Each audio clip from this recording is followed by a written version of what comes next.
Hey, y'all, this week's episode of The Read is brought to you by Ear Hustle, a podcast about what life is really like in prison and after you get out. This season, they've got stories about the do's and don'ts of prison visiting rooms, gender transitioning behind bars, and an interview with a woman who's been incarcerated for decades for her role in a notorious crime. The stories are sometimes tough, often funny, and always honest. So search for and listen to Ear Hustle now, wherever you're listening to this here podcast. All right, let's start the show.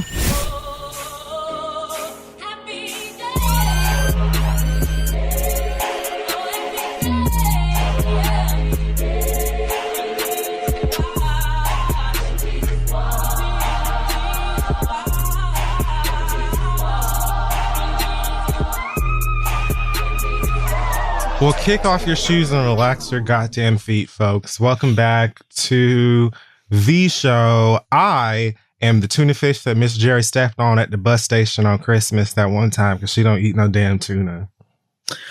And I am Sojourner Truth. This is The Read. Thanks for coming back. Yeah, thanks for coming back to our podcast that we have. That's podcast for niggas and people that believe in us. It is. We here anyway.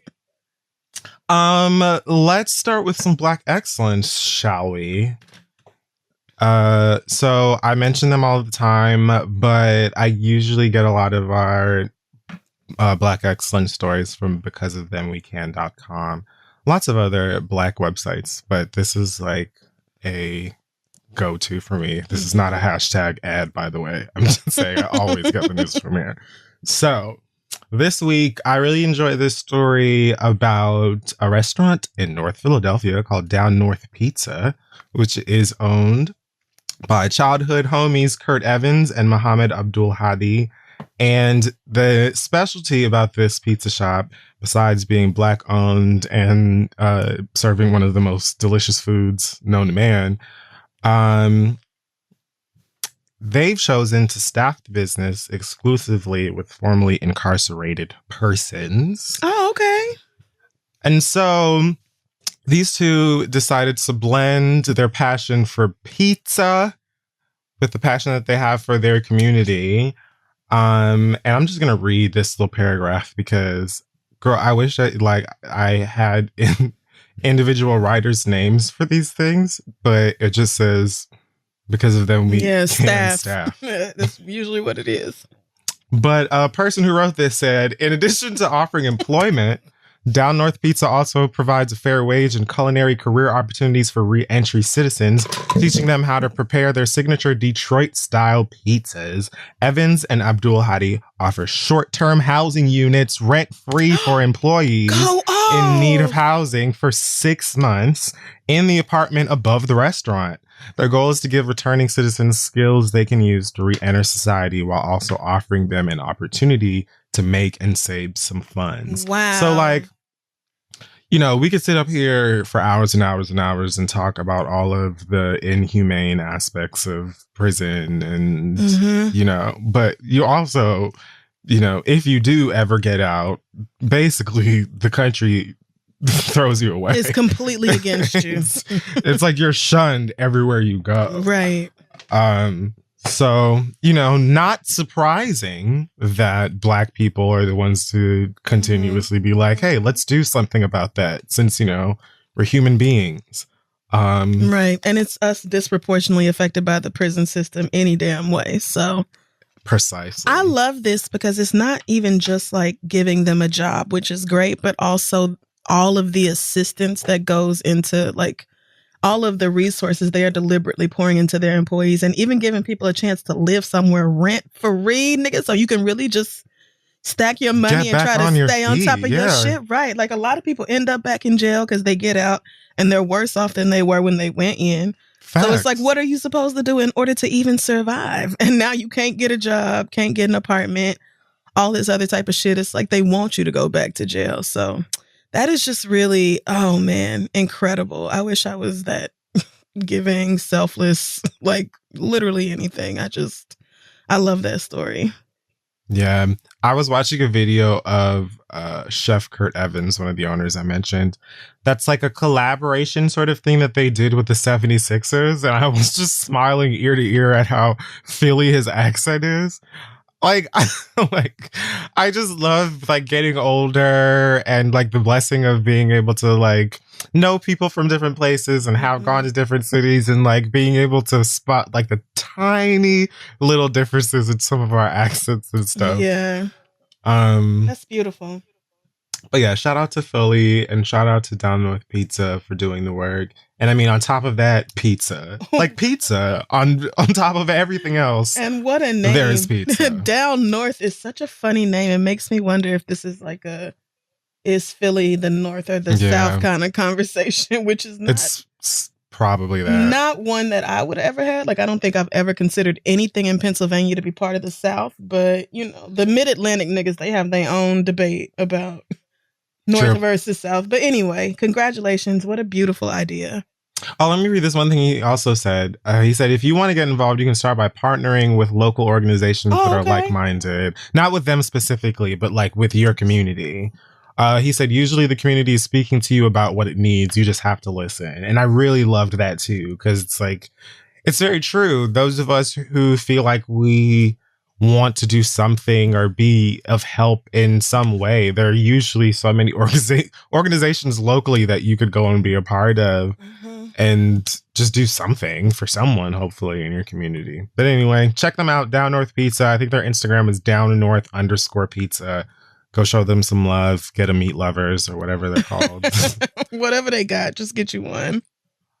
All right. So this week in our Hot Tops, Little Bottoms Everywhere. Did I do that last week? You may have. I feel like I've heard it before, but don't know if it was last week. Oh, well then, bad trip. Down to the Walgreens to go get you a fleet because you don't have any more left. And then I was wondering because, you know, that could have gone a few different directions with all the drugs the girls take. Yeah, very true. So, did you watch that movie? Which movie? Bad Trip. No, I haven't because I really get uncomfortable by those like graphic pranking everyday people films. I don't know if I wouldn't say it's like vicarious embarrassment. Like the cringe for me just gets like so unbearable. Like I enjoyed Borat and the second one, the Borat sequel, because they were mostly like embarrassing, really ignorant people and like terrible politicians and stuff. So them being mortified or, you know, disrespected, offended didn't bother me at all. But someone told me that Bad Trip doesn't really like poke fun at the people being pranked. It kind of empowers them in a way. Oh, no, it pokes fun at the actors. The actors are making fun of their characters, definitely. Okay. Yeah. Yeah. Oh, you saw it? I did watch that movie. I did watch that movie. It was not for me, child. It was a little too goofy and juvenile for my taste. That's the other thing. Like Eric Andre, I think is very funny, but like a lot of his pranks for me sometimes are like, okay, this was not, I don't like. Yeah, they showed a clip at the end where some white man was about to beat his ass. Like he started whispering the safe word or whatever, so the production team would come out and save him. Because like you sometimes you just play too much with people. Like you playing too much. Yeah, some of the shit that he did on the Eric Andre show, especially with the guests, was like intentionally pushing the boundaries to see how uncomfortable he could make people. And so obviously some of that's just really funny. And then some of it is just like, okay, I am never going to be able to get this out of my brain. I'm scarred for life. Like, the random Black people who are watching these skits are definitely the best part of this movie. And Tiffany Haddish's character, like I heard she was really good. She is really, she's good. But like all of them have this willingness to play along with the crowd that I don't think I have. Like I would break at some point and be like, y'all can't see how fake this is. Like, I don't see me playing along with it, but. That definitely speaks to the commitment of the actors, for sure, because I hear you. I totally hear you. But yeah, if that's your type of comedy, then I think you will enjoy it. I will just say, because, like, every time I see Eric Andre, I think of Eric Andre. I think of the time that Lauren Conrad was on the Eric Andre show. Now, if you don't know what I'm talking about, I beg you, I plead, I beseech, do not Google it. Don't look it up. Oh, no, don't look it up. I just Googled it. Don't Google it. Never mind. Don't watch it. It says grossest interview ever. Yes. But if you do know what I'm talking about, how can I not think of that every time that I see this nigga for the rest of forever? So... yeah. Eric Andre pranks for me are kind of like, I'll see what the girls are saying and then maybe I'll peek at it. But that nigga scares me. And yeah. So no. Yeah, I had a feeling his mama was white and it looks like I was right. Yeah, I think he's half Jewish, isn't he? Oh, I don't know. But I just had a feeling that his mother. He's from Florida too. Oh, is he? I was just about to ask, like, I wonder what part. Like, can't be the middle. I was gonna say it can't be Miami or nothing. It's probably Tampa. Well, like the real scary part. Boca Raton. Oh my God, I didn't know anybody younger than 75 was allowed to live there. You're either old or you're a serial killer.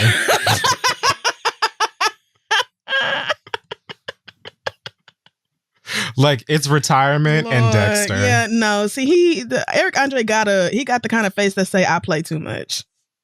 He does. I think he's cute though. But fun movie, and lighthearted at the least. I might check it out. It is goofy and dumb, and if you need a fun little distraction, then this might be the one for you. Let's talk about rap niggas and their relationships. Ready? Go. Okay, so listen, we're gonna just say that I try very hard every week. And yeah, we do. Here's what we have this week. Some weeks are slower than others. And maybe that's a good thing. Maybe the celebrities are chilling out. Sitting the fuck down somewhere. What y'all need to be doing any damn way. So Steven Uzi Verse is still proclaiming his love publicly for rapper JT of the City Girls. His latest public display of affection was him gifting JT his first ever rap nigga diamond necklace. So he gave her a big old fancy sparkly chain, his first ever rap chain that was inspired by his 2016 mixtape, Little Uzi Vert versus The World. Of course. The chain itself looks to be like a Cuban link type of a situation. And then the pendant is basically a big ass version, diamond encrusted version of Scott Pilgrim's head. So I enjoy that because I'm a dork and I love the Scott Pilgrim books and the movie. And it also reminded me when I was putting together this little thing here that you have watched Scott Pilgrim versus the World because I made you. Like, I don't know if this was like after we did a green experiment or some shit, but you were at my house at 139. I remember. The niggas were there and the movie came on. And the reason I remember you watching it is because for whatever reason, I put it on like, I love this movie. It's one of my faves. I've watched it a million times. And I was just like, the girl in the room to beat is Crystal. Crystal's the girl in the room that we just have to. She's Siskel and Ebert and Roper. Like, she's all of them. And so, like, don't do me. I just knew, like, girl, Crystal's gonna leave. And then there was the scene where there was like very beginning, early in the movie where Scott has to fight Ramona's like first boyfriend, Matthew Patel, and he starts singing a song. And Anna Kendrick's character goes, what? Like she reacted to him singing out of nowhere, like, what? And you screamed. It sounds like me. Because it was like she perfectly reacted the way that you Right. like she reacted in sync with the way that you felt. Like, excuse me? Okay. And Yes. you were like doubled over. And internally I was like, yes. Like, at least I can say this bitch laughed at one thing in this movie. So I will always take that with me, that I got you to laugh at least at one thing in one of my favorite nerd movies. I'm glad you remember, because I have no recollection of watching this at all. I know you don't. I could not tell you a single plot point, but that's funny because when I was watching that Eric Andre movie, there is a point where he bursts out into song and the black man he is talking to goes, "What?" And I did the exact same thing when that black man did it. And I cracked up. And everyone who has seen the movie that I'm talking about, Scott Pilgrim versus the World, you know exactly what, because you probably have not seen it once. So you know exactly what I'm talking about. This bitch screamed at that part, and I felt so validated. Oh man, now I want to watch it again just to see, because I mean, it's really silly. It completely sounds like me. That sounds like something I would do. I will send you a clip on YouTube of that scene so you can just see what I'm talking about. But like, I want you to know it's very like towards the beginning of the movie, and for most of it, you were sitting there high with the rest of us, like, what is this nigga? Am I looking at? Yep. That part got you, and I just felt so seen. Well, I mean, okay. I'm glad for that. This moment that we evidently shared that I can't recall, wish I could. But as far as I looked up this necklace so I could see maybe if it reminded me of whoever Scott Pilgrim is. It does not. No, it kind of looks like a Steven Universe chain to me. Yeah, it kind of does, doesn't it? It kind of does. But I do think that this is like weirdly very sweet and kind of like a sentimental ass gift. I wouldn't expect a nigga to be this sensitive in gift giving. Like, your first major chain, you gave that to this girl? Like, he also engraved it on the back. It says Uzi first piece to JT. I love that there's no like apostrophe S. It just says Uzi first piece. And then to JT. And of course she posted it saying, "This means so much to me. Thank you, baby." And it's just like one of very many gifts that he seems to have bought her recently that she shows off online. And I'm just like, I'm a bit ghetto. And I'm from Miami like she is, but I don't know that I'm young enough or rich enough to understand a lot of this. It's just like, like, I guess, but like, when y'all break up, do you let her keep it? Does she want to keep it? Like, I mean, I guess if they break up, then they'll just have to figure that out. But I would assume she gets to keep it, especially since it's been engraved with like 4 JT. It literally says to JT She's gonna on have it. the back like sanded down and be like, I mean, I'm you just probably playing. can. I mean, the nigga put a crystal gem in the middle of his face, so I'm sure he could find someone to scratch off the JT if he wants to. But maybe he will not. Because by way of the shade room, I saw that Uzi posted on his stories little coy grinning emoji and a bat. Me and my girl gonna be together for L. Keep watching and learn something. Don't be mad because y'all mom and dad not together. What? So he said that him and JT are going to be together for L. Okay. And instead of being mad, watch and learn, and don't be mad because you and your mama and your daddy ain't together. But I don't know what that has to do with everyone since y'all aren't married and don't have kids. To do with us? Like, why are you talking about people's parents being together? Y'all not even married, and yeah, you don't have kids together. Watching the things you do publicly for your relationship doesn't make me want your relationship. If you niggas are happy, then I'm happy for you. But let's not start acting like, I mean, maybe the youth are hating on them, but my old ass is not. I mean, sure, kids between the age of like 15 and 24 are way more like invested, agitating than our old asses. Right. But still, I barely know you niggas are together, child. Have fun.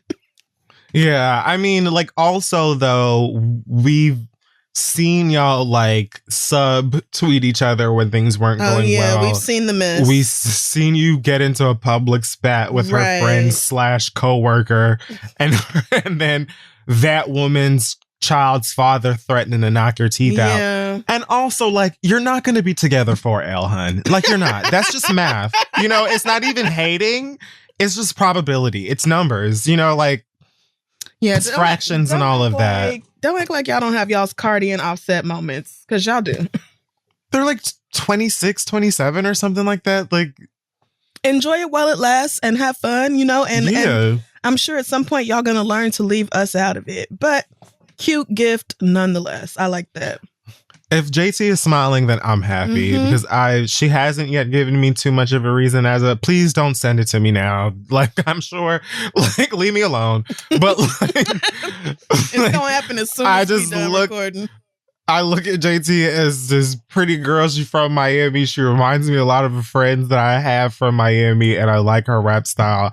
I want for her to be happy. So if she's smiling, I'm good. But no, I don't think they're going to be together for L. No. Their young hip hop romance story is cute, though, in a way that I feel too old to understand. Good for y'all, baby. Right?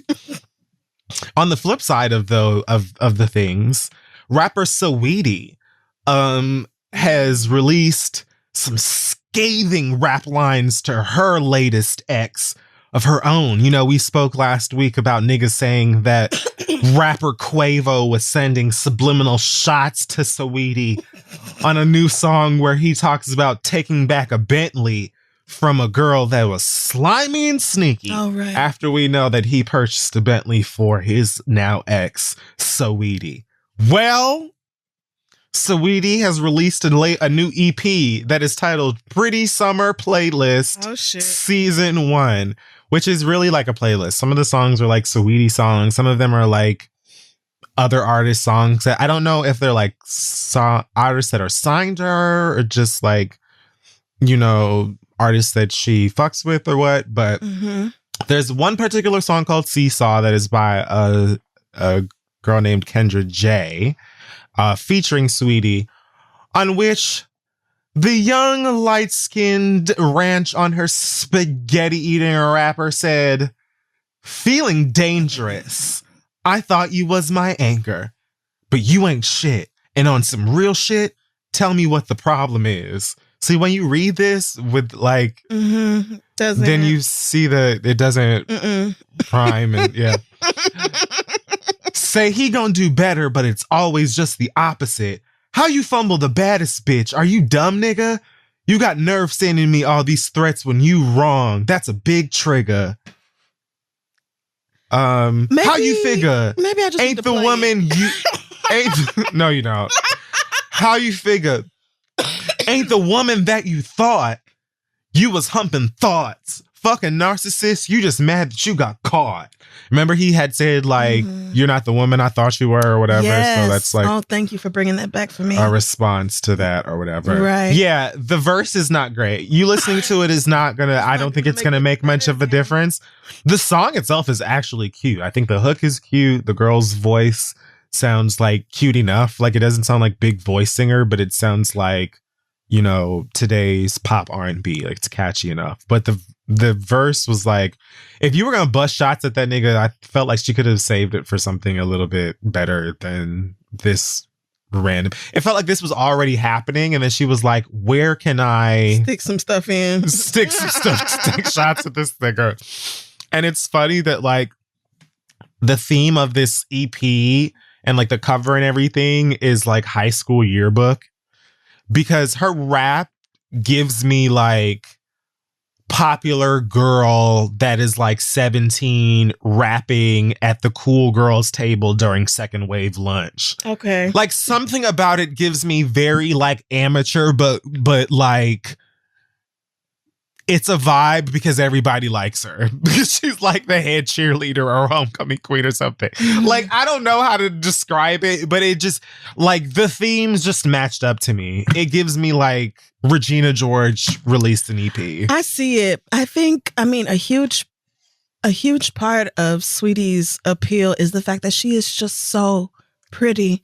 She's nice to look at. So fun to look at her because she's just fucking gorgeous. And then she posts pictures of her family, and everybody she's related to is fine as hell. Also fine. So she also has an impeccable stylist. Yeah. Her stylist has her draped every time you look at her. So yeah. So being gorgeous and always looking good is pretty much all you needed to be popular in high school. So I can see I'm saying. I can see this because I have some real fun listening to some of Sweetie's songs. That song with Doja Cat is so fun. I love it. Is that my Bessie and a Tessie? I know all the words to that one. And I like the one she did with Jhené Aiko where she told that nigga to go fetch. That's excellent as well. Even my type, I feel like if I was drunk in the club or something, then my type would go off. But yeah, I'm not saying I don't see it. I'm just saying like the vibe that her style gives me. I mean, right. So as much as I enjoy the music, I wouldn't necessarily call her like a great lyricist. She's fun and cute and the songs are fun and I leave it at that. But like, can we just acknowledge that there is space for girls and guys and bees to just make songs? Yeah. That you'd like, we don't all need to be, them saying Biggie and Hove and Pac and Nas. Like, everyone doesn't need to be lyrical. Sometimes it's just like y'all bitches grew up on Yin Yang Twins. Like, sometimes we just want to have fun. And like, that's okay. Y'all want to like have fun and listen to Pooh Shiesty or whatever on 1 second. But then when we're talking about the girls, usually it's like, she's just not like, where's the lyrics? Everything's about sex and like, no, there's space for so many different kinds of everybody. Yeah, no, I'm leaving it there just because I'm being real about the situation. But like you said, niggas are allowed to make garbage music that says nothing all the time and people go with it because it's a fucking bop. So I'm not mad at it. Don't misunderstand me. I'm not mad at it at all. But like, did you see that? Where was she at? Some fighting thing? The Triller fight night? The Triller fight. Jake Paul. I don't know what that is. I did not watch that, but I did see the clips of the performance and I didn't even see clips. I just heard about it. Okay. Yeah. Progress needs to be made. But fun girl, cute girl, love her style. And I'm finna download this pretty summer hot girl playlist or whatever it's called. I'm gonna listen to it anyway, even though you reading that stanza didn't move me. And I think her album's called Pretty Bitch Music too. Like, Mama knows her lane and she's sticking to it. I just have nothing bad to say. Nope. Like, I'm fine with this at the moment. It's not like she tries to act like she's something that she's not, Right. She's making her music, and if you like it, you like it. If you don't, then listen to something else. Like, apparently she also recently said something to the effect of like, I'm not gonna stop, making big records with a sample in it. That's my specialty. Because the girls, I guess, are coming for her, like always using a big sample on her records because she's done it with, I think, Too Short and like Petey Pablo or whatever. And she's not the only artist to do this, mind you. Like, I can name like 3 niggas that have done this for like the past 5 years, and no one seems to be bitching them out about it. But the girls get their pressure and stuff like that. So yeah, I'm just letting everybody have their fun and just calling a spade the way I see it. I feel like when it comes to Sweetie, like, I just won't tolerate niggas talking crazy about her because they taking some weirdo side in the whole breakup with whichever Migo that was that she was with. Like, I feel like niggas, after they broke up, a lot of niggas decided they was gonna be, fake mad at her or internet mad at her or try to drag her or act like she ain't gorgeous and talented or whatever else. Like, so I just feel this need to defend her against niggas. But, otherwise, she's a fun girl making fun music, and I hope she keeps going. Let it not go unsaid that I know that many of y'all bitches are just bored and truly intensely engaged in a lot of this stuff because what else is there to do?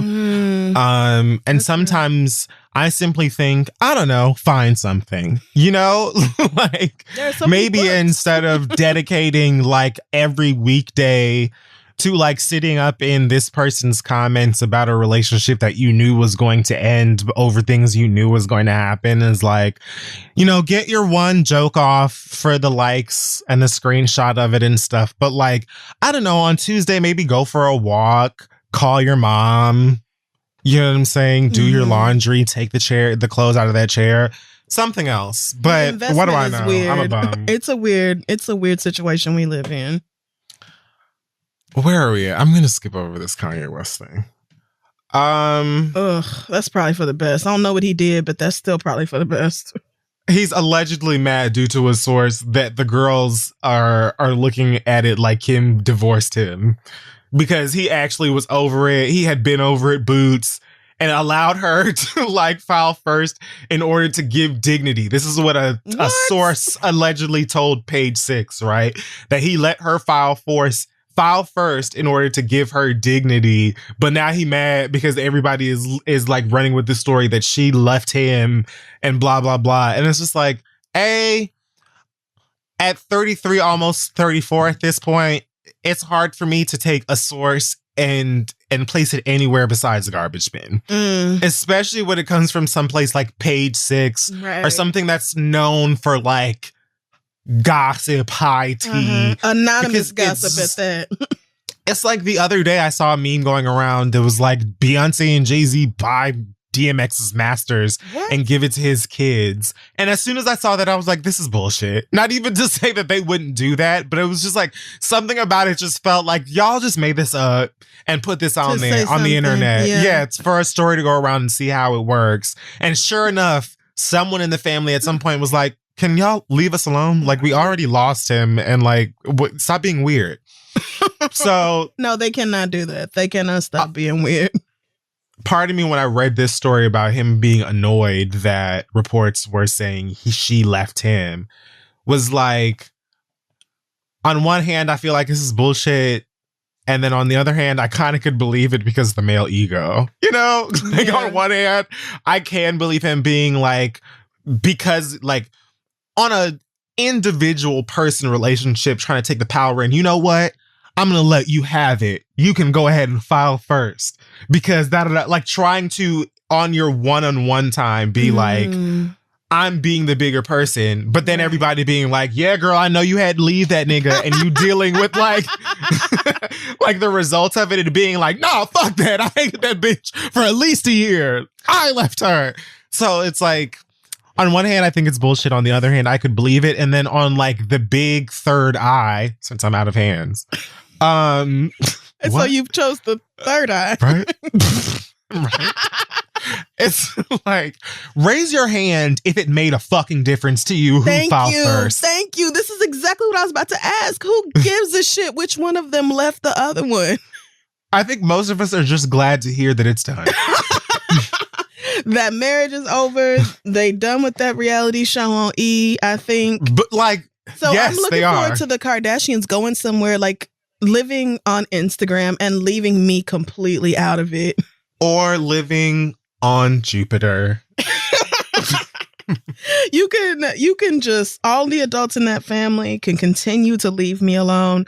I deeply don't care. I hope y'all split up, you know, as quickly and as amicably as possible for the sake of those children, and that both of y'all focus on co-parenting, and that I am left out of the details. Please. Can you leave the niggas alone? Please. Can you leave the niggas alone? Because we still niggas out here dealing with nigga shit. Can you leave us alone? It's still a pandemic. Niggas is still broke. I deeply do not care about you niggas fighting over that tasteless white furniture that y'all have. I don't care. Y'all fighting over $48,000 couches and shit. Leave me alone. It is not white. It's alabaster. Oh, my bad. And I would have you know to get your shit right. Thank you very much. You know, that's what happens when you just don't have class or taste. I'm sorry. I just can't distinguish rich people's shit. And I just don't get it. I honestly feel like 85% of us are just like, make sure that those beautiful kids are good and God bless them. Like, I don't think any of us give a fuck about who filed first. Not at all. Not at all. So the Rolling Loud Festival is due to take place this year, July 23rd to 25th In Miami Gardens, yes. They are having Rolling Loud basically in Carol City this summer any the fuck way. In person? Right here, in person, shoulder to shoulder, during the Penny Proud. No. They will be having no less than 130 hip-hop acts that are scheduled to perform during this weekend. In Carol City, like, girl, okay. So I thought we'd play a fun game. Since this episode is coming out on 420, I think. Oh, it is. Yeah, it is. So I'll give you a present. Oh, and by no. present, I mean weed. If you can guess at least 5 artists that will be performing at Rolling Loud this year. And I want to say, honey, don't overthink it. Okay. You got this. Okay. Like, let's go. Little niggas. Travis Scott. Boots, headliner. You're doing great. Lil Uzi Vert. Oh shit, I probably should have Googled. I'm over here really trying not to Google no. Yeah, he's on there. He's on there, yes. DaBaby. Yep. Oh God. Why you haven't been wrong yet, girl. You got this. I'm stressing out. I want you to think of literally any bitch that rap. Like Doja Cat. Oh shit, is Doja Cat on here? She might be like not nigga enough. What? Rachel Feet not nigga enough. Doja? Yeah, Rachel Feet. Oh, I thought you said Rachel something. Okay, I did not. Wow. Okay. I don't see Doja, so let's say somebody else. Okay. Fuck. You got 3. You only need 2. And I want, girl, just name rappers. Young. Because they'll be there. Young Thug. Yep. Are you serious? Yes. One more. A$AP Rocky. Boom, headliner. Are you kidding? Are you kidding?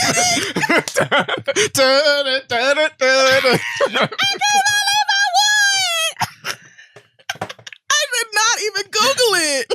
Bitch, everyone who has ever rapped in the past 7 years is going to be at Rolling Loud in July. Oh, man. Oh, I can't. I'm weirdly extremely proud of myself right now. You should be. I did not think I could do that.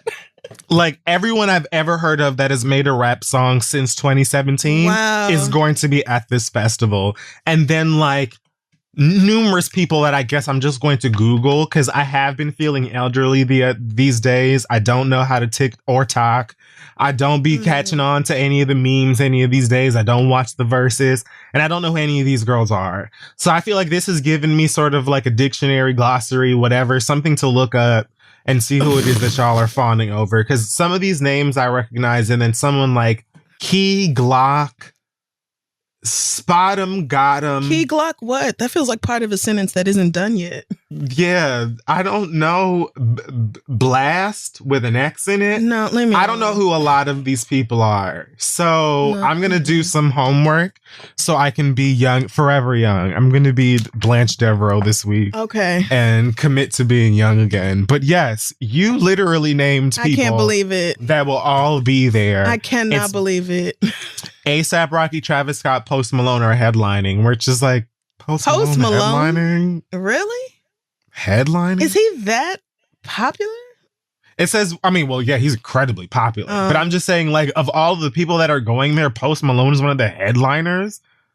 To me, is kind of wild. Wow. Especially since Bobby Shmurda is apparently also going to be there as a special guest. Oh, shit. Like, why not just give him the Sunday stage? But I don't plan festivals. I don't know anything about I mean, for one song. Well, you know, you got me there. I'm just saying. Pull the rug right on out. Yeah.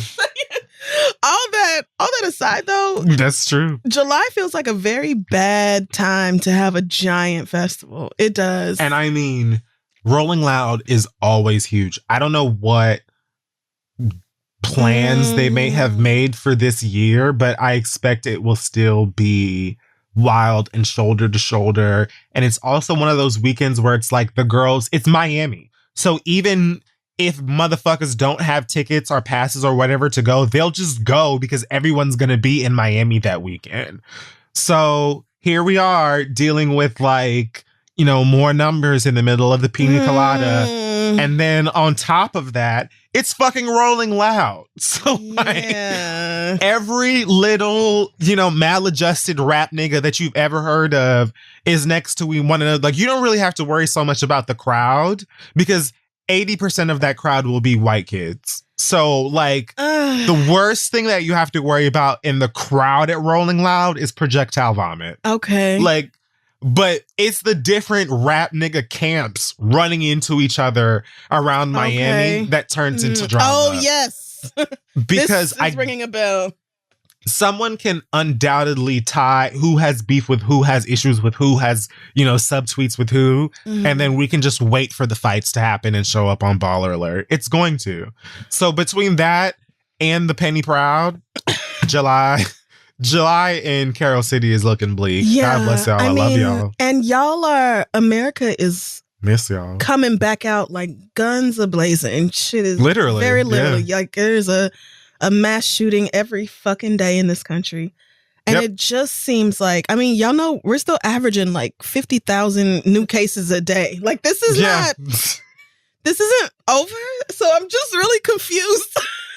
Like, why July? Do y'all really think this is safe? All those people? Bitch, I forgot to write down fucking, I want to say it was a congressman, but I can't remember what state. Like, there was this man who was trying to chew Fauci out like this past week. Like, Americans want to know when they can get their liberty back because we're just so tired of y'all.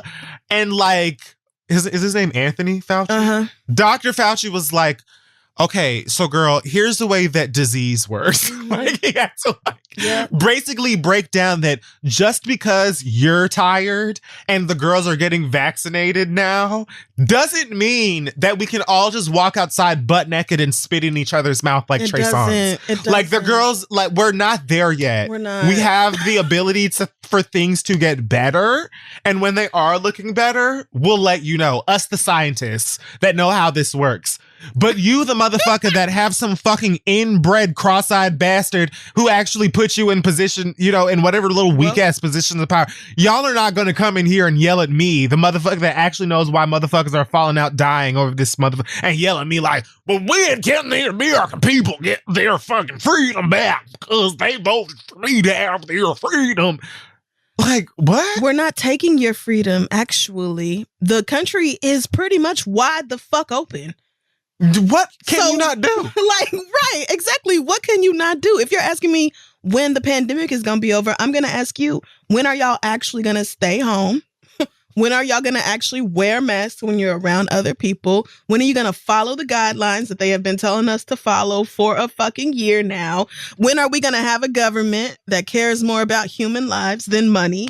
When are we going to have a society that cares more about each other than we do about whether we can go to Target 24 hours a day or whatever the fuck? Like, there's a whole lot of questions that go into that. So don't ask me when the pandemic is going to be over. Ask yourself when you're going to decide to give a shit about other people. Like, because, you know, it would help. It would help. If y'all weren't so against masks, if y'all didn't act like it was just the worst thing in the world for you to have to wear a mask when you are around complete fucking strangers in public, like, y'all, oh my God, y'all want it to be over, but y'all don't want to do nothing to make it be over. So how do that work? And y'all literally have white folk in government yelling at, like, if Fauci has not taken up kickboxing at this point, then fuck him. Because, like, girl, and I'm not caping for him because, like, I'm sure that he has been a mess in ways that I have not seen, because honestly, I do this work and other work that I have to do. And then I, you know, fix things that my dog destroyed and I nap. So, like, I'm not even like caping for him, but it's just like y'all screaming blindly in the face of common sense has, like, you're not tired of that yet?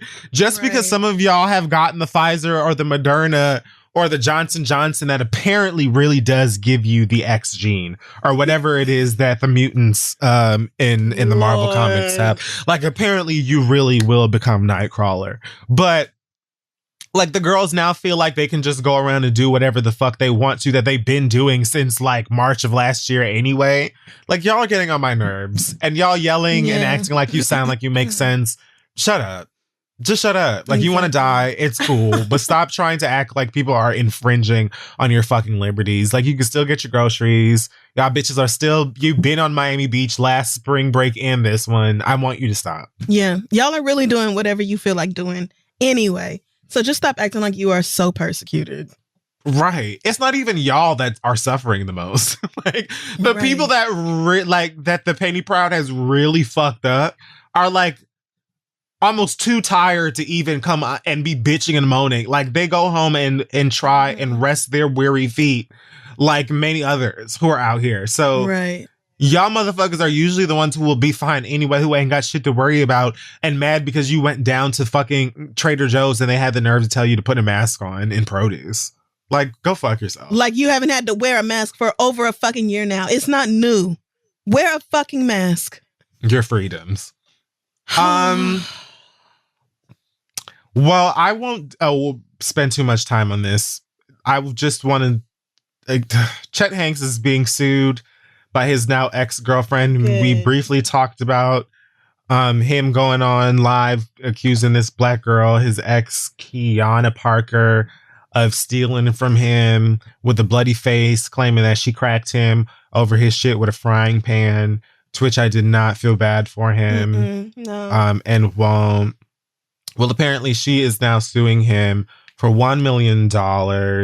And this is a suit for assault and battery and intentional infliction of emotional distress, because she says, or has said, that he has been mentally and physically and psychologically abusive to her. So I just wanted to mention that, because y'all already know how I feel about him, to say I hope that not only do I hope that she gets the 1 million, I hope that they also award her Woody, Buzz, Bo Peep, Rex, Slink, and Andy. I hope they give her the whole toy box. Oh, God. Because I'm so tired of this bitch and his white boy summer. So. Yeah, that white boy summer, I say you taking this shit too far. Like, your little TikToks with your Jamaican accent and being ridiculous, like, I laughed at those along with everybody else. But then these abuse claims came out, and I was like, okay, well, that's canceled. You know, that's over. And then the song actually happened, and I'm like, oh, you letting the internet gas you all the way up. Forgot. He released a song. Of course, I did not subject myself to that. No, I didn't listen to it. But I did hear... I did read about some of the things that took place in the video, and of course, none of it surprised me. And the gag is he really is, like, empowering these little musty Jack Harlows of the suburbs around the country to be like, yeah, white boy summer, let's fuck all the Keishas we can or whatever. No. Like, okay, all right, you play that little white boy game if you want to with a Keisha or a Kiana, and you see where it has you being sued. And I hope that they give her everything. Not only do I hope that she gets Woody and Buzz, I hope she gets Nemo and Marlin and Dory and everybody else at Pixar. Fuck Chet Hanks. He exhausts me. Okay. Well, there is that. Like, White Boy Summer don't even sound fun. It sounds violent and destructive. So take it all back, Jesus. Speaking of white people that make the wrong decisions in terms of nigginess, the Fire Festival story seems to be coming to an end in terms of the storyline for the people that actually were out there eating Wonder Bread and romaine lettuce. Apparently a judge has awarded the 277 ticket holders for the festival that didn't take place in 2017. I remember. Awarded them each $7,220. Each ticket holder gets basically $7,200 for their grievances and, you know, their terror story. I'm going to go ahead and assume that most of those people have already spent that money on their Rolling Loud weekend and will be there in July, ready and willing to die. So yeah, that information. I don't think most of them actually missed this money at all. Like, it was just a matter of them getting back home so that their rich daddy could fight this legal fight for them. And so yeah, this is basically just recouping some of their lawyer costs, probably. And as far as the lawsuit is concerned, I never really, the average person that festival was marketed towards, I never felt bad for that person. None of us did. That's why it was awesome. If seeing Kendall Jenner in a commercial made you want to go to a remote island, I don't know what else to tell you. Like, I simply am not influenced by that woman or anybody else who made an appearance. Ja Rule, no. So I still don't have none sympathy for these kids. Like, it was always funny, but at the same time, that white boy, like, as soon as, I'll never forget watching the documentary where, like, he was deeply in trouble with the feds for this scam, and he got back to New York and immediately started scamming again. And I was just like okay, so you can't be stopped. No time. You can't be stopped. And so you clearly need all of the punishment. You need every injunction. Like, you need to go to prison because you don't learn. As soon as the wheels touch the runway, fraud.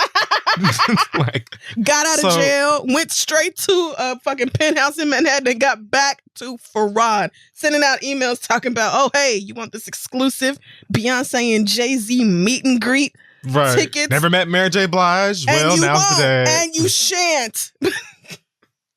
And are you at all maybe suspicious that you just got back from a scam festival and somebody trying to scam your ass again? He is bold. I tell you what, that white boy got the caucasity because that just took too much.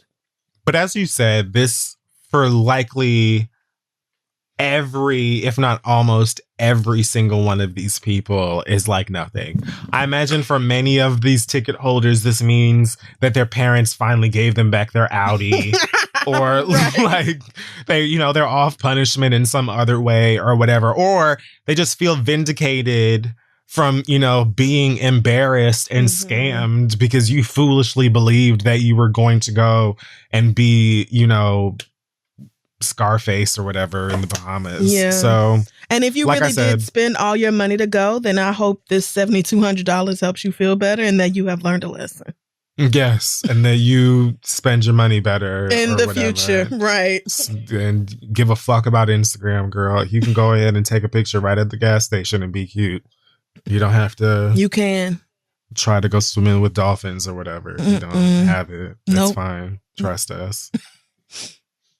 Well, last but not least, apparently there has been a petition going around from some alleged Marvel fans for the role of Black Panther to be recast.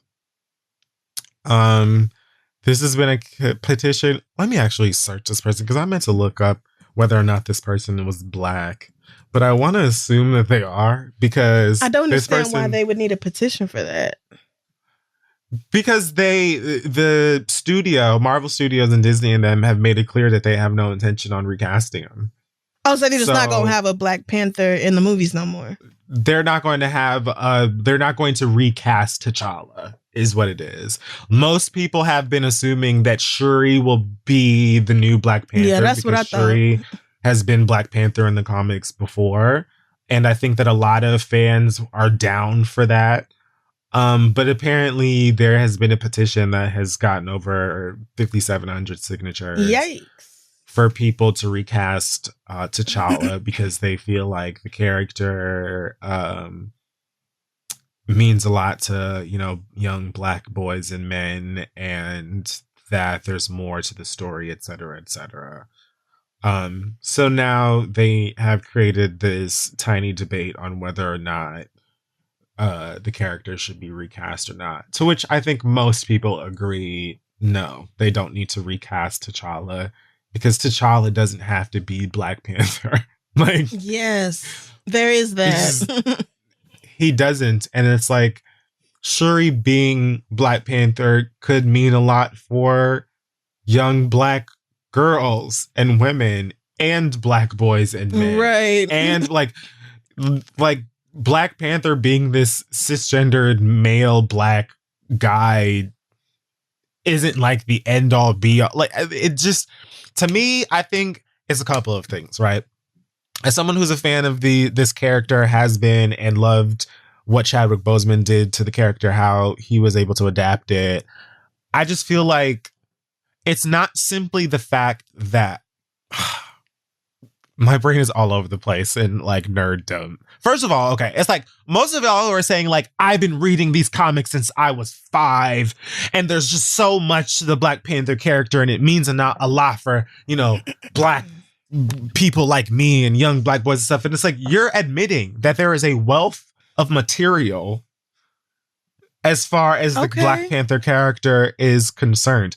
The material that you've been reading since you were 5, first of all, is probably not even near the beginning of the Black Panther's like origin or like publication. You know what I'm saying? Origin. Right. And also like, you're admitting that there's tons of stuff that you can give your kids to read. There's tons of Black Panther appearances in cartoons that we watched growing up. And Chadwick Boseman's Black Panther was in 4 movies. He was in Captain America Civil War. He was in Black Panther. He was in Infinity War and in Endgame. So it's not to say that like, oh, well, fuck the character, because I get it. But it's like, there are so many ways that they can not only honor the cinematic universes T'Challa while still holding on to like what Black Panther means to us as fans and Black people and like the fictional world of Wakanda and all of that. They can do all of that stuff. But on top of that, it's like, I feel like it would be one thing if Chadwick Boseman was someone that like people were like, he was a fucking nightmare. I hated every second working with him.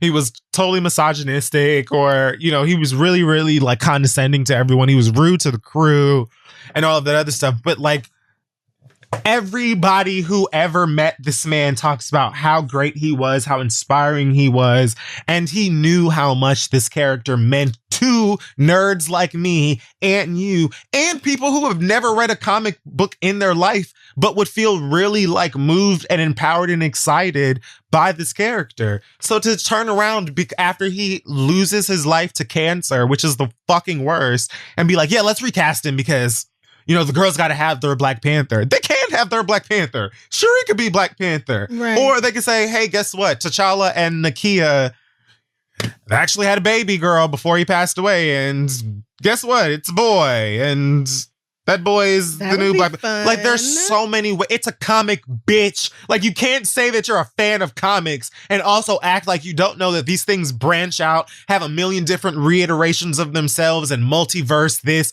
and that. Like, shut up and be quiet. like, fuck, stop being entitled, bitch. Like, girl, Black Panther was not created in 2000 whenever the fuck Chadwick Boseman started playing him. The reason that you love his role is because he did it justice and because the character's old as shit. So you can still introduce young Black kids to that character without him being in yet another film, but played by someone the fuck else. Stop. Right. And if you think, but that's my take. If you think men and boys will have less respect for Black Panther or be less connected to Black Panther if Black Panther is played by a woman, you really need to ask yourself why that is. Because Black Panther being played by Chadwick did not stop one single Black woman or girl from loving that movie and being super fucking hype. It didn't stop none of them kids from doing the Wakanda Forever and bothering them people every day for a year after that movie came out. It didn't stop nobody. Like, niggas still went and saw Black Panther 8 times in the damn theaters. So let's not act like it can't still be good. Not to mention that film and all the little, you know, other places that it branched out into and crossed over into, like, did the work to show that, like, yes, Black Panther is amazing and awesome and represents all of this stuff, but that nigga would be nothing without the women surrounding him. They literally were the reason that he came back to life in the film. 100%. And that was shown over and over and over. Where would he be without Shuri designing all that bullshit? His whole security team is made up of Black women. Literally. Even to this day, like, because I'm sure you're not watching The Falcon and the Winter Soldier on Disney Plus. I don't even know what that is. Like, it's like, I have 2 points to make with this. A, The Falcon and the Winter Soldier stars Sebastian Stan as the Winter Soldier, and then Anthony Mackie plays the Falcon. T'Challa was not the only Black male cis superhero in this universe. Anthony Mackie is right there. Don Cheadle is right there. And I'm sure there are going to be so many other characters that are like Brian Tyree Henry is going to be in the Eternals movie. Mahershala Ali is about to play Blade. Like, there are others. And I understand why we have such a soft spot for this particular character. But like, to my other point about the Falcon and the Winter Soldier, it's like, this is sort of a spoiler, but like the Dora Milaje is present in this series. Oh, okay. For something that took place in these movies that you already saw Chadwick Boseman in. So they're already on some, what's up? We're here on some Wakanda shit to get your shit fucked up if you want to. Now one of y'all bitches could beat our ass, and it is what it is. So they've already, like, they've already done the work. I would say more than the men in that universe to show that the women are not to be fucked with. So I don't even understand, like, what.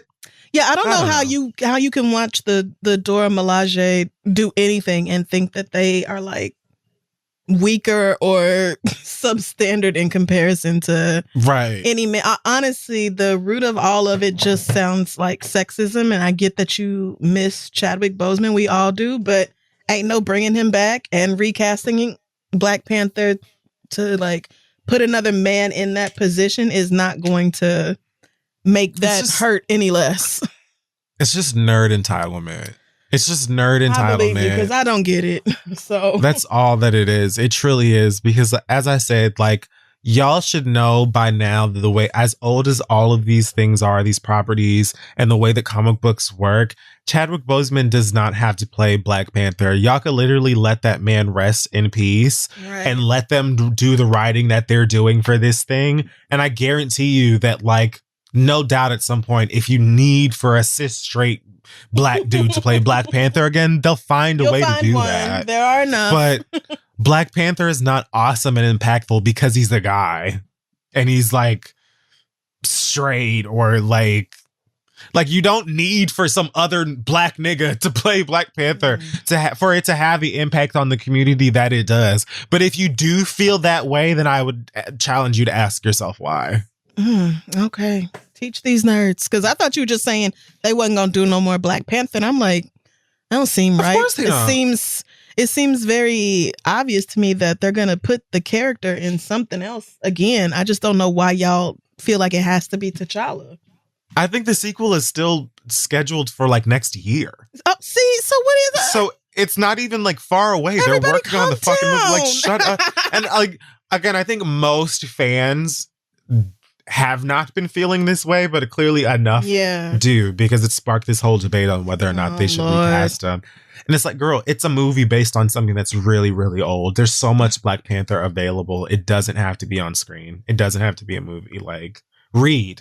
I know like a lot of us don't like it, but I mean, you can sign this petition and tweet about it all day long if you want to. You still gonna watch the movie when it come out. Lie to yourself. Don't lie to me. And they have already been like, girl, we're not doing it. Shut up. Like, we actually knew that nigga. Like, oh, Lord. I don't get the comic book nerds on a lot of stuff. So thank you for breaking that down. Well, that's it for the Hot Tops this week. I'm proud of that, if I do say so myself. Wasn't as boring as I thought it might be. Okay. Jesus. So let's take a break and come back.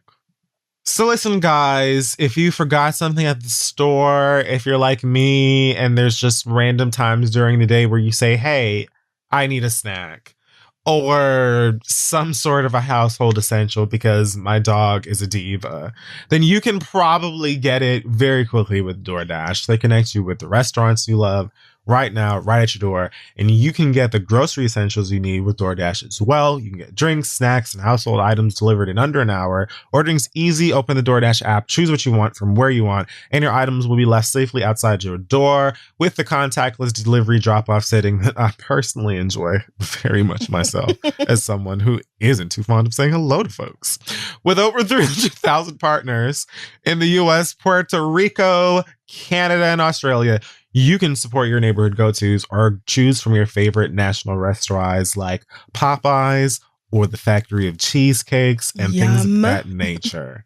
For a limited time, our listeners get 25% off and 0 delivery fees on their first order of $15 or more when you download the DoorDash app and enter code READ. That's 25% off up to $10 value and 0 delivery fees on your first order. When you download the DoorDash app in the App Store and enter the code READ, that is READ, for 25% off your first order with DoorDash. Subject to change, terms apply. Go get something yummy or something to clean with or whatever. And let's get back to the show. All right, we're back. It's time for your letters and things. Send your questions to asktheread@gmail.com. We may read them aloud on the show.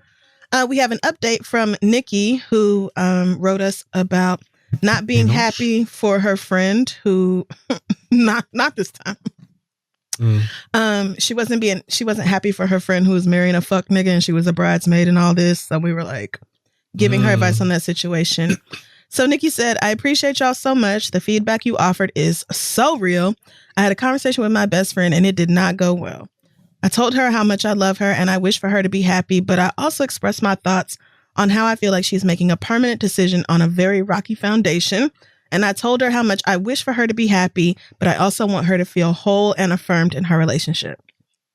She responded with a lot of defensiveness, cussed me out, and ultimately banned me from her wedding. Great. It's unfortunate, but I'm happy that the convo was had. I want her to have everything that she wants, but not to her own detriment. If the friendship is over because of this, that's fine. I'll always love her and be willing to go to bat for her, but I won't act like she deserves to settle for this demon of a man. Hopefully one day he will either rise to the occasion or she will see her worth. Either way, it's above me now. I'll be wishing them the best from the comfort of my bonnet and my bed. Okay. Thanks. Yeah. And love y'all, Nikki. So yeah. I hear you. Yeah. And honestly, this is what needed to be done. And now look, you don't have to go through all the bullshit of being a bridesmaid for a wedding you didn't believe in the first damn place. Get to spend your day doing something that you care about. And yeah, hopefully one day she does come around. But if not, you said what you felt like you needed to say and you left it at that. It's too bad that she responded so defensively, but not shocked that she did. A lot of these girls can't handle when the mirror is held up to their faces, even though she was acknowledging the same things you said. It's like, how dare you say it back? Yes. It's funny how we work that way sometimes. Isn't it? Humans. It's really bizarre, but yeah. Best of luck to you, Nikki. Anyway, let's move on to some questions. Our first one comes from Jade, who says, let's see. Jade. Hey, Crystal and Kid Fury. I'm in my mid-20s and I currently live in a small New York apartment with my friend. We've lived together for a while and through the pandemic, and thankfully we don't have any real problems. Over the last year, I've had a lot of health issues that I've been dealing with that I haven't really shared with my roommate because it's private. But now I have to have a procedure that would require me to go under anesthesia. My mom decided to fly into New York so I didn't have to go through it alone. About 3 weeks before the procedure, I told my roommate what was going on and that my mother was going to be staying with us for a little over 24 hours while I go through my stuff. She said, okay, but your mom might have to run into my weekly dick appointment. She was also very adamant that this could not be moved. I told her that it feels awkward that my mother and I would have to listen to her have loud sex, especially because my mother is very traditional. My roommate said that she would just turn up her music, and I told her, trust me, girl, that does not work. I don't care if her dick appointment comes over every day for the next month, but I've been through this.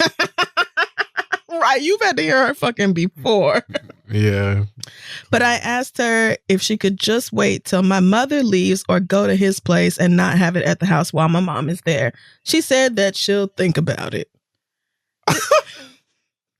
This is making me reevaluate our 10-year friendship because she didn't even ask me what was wrong or why I needed a medical procedure in the first place. All she cares about is this dude that she's been fucking all throughout the pandemic, which is reckless anyway. I know that this is her apartment too, but am I wrong for feeling like she's being selfish? I would put my mom in an Airbnb, but that would defeat the whole purpose of her coming to take care of me.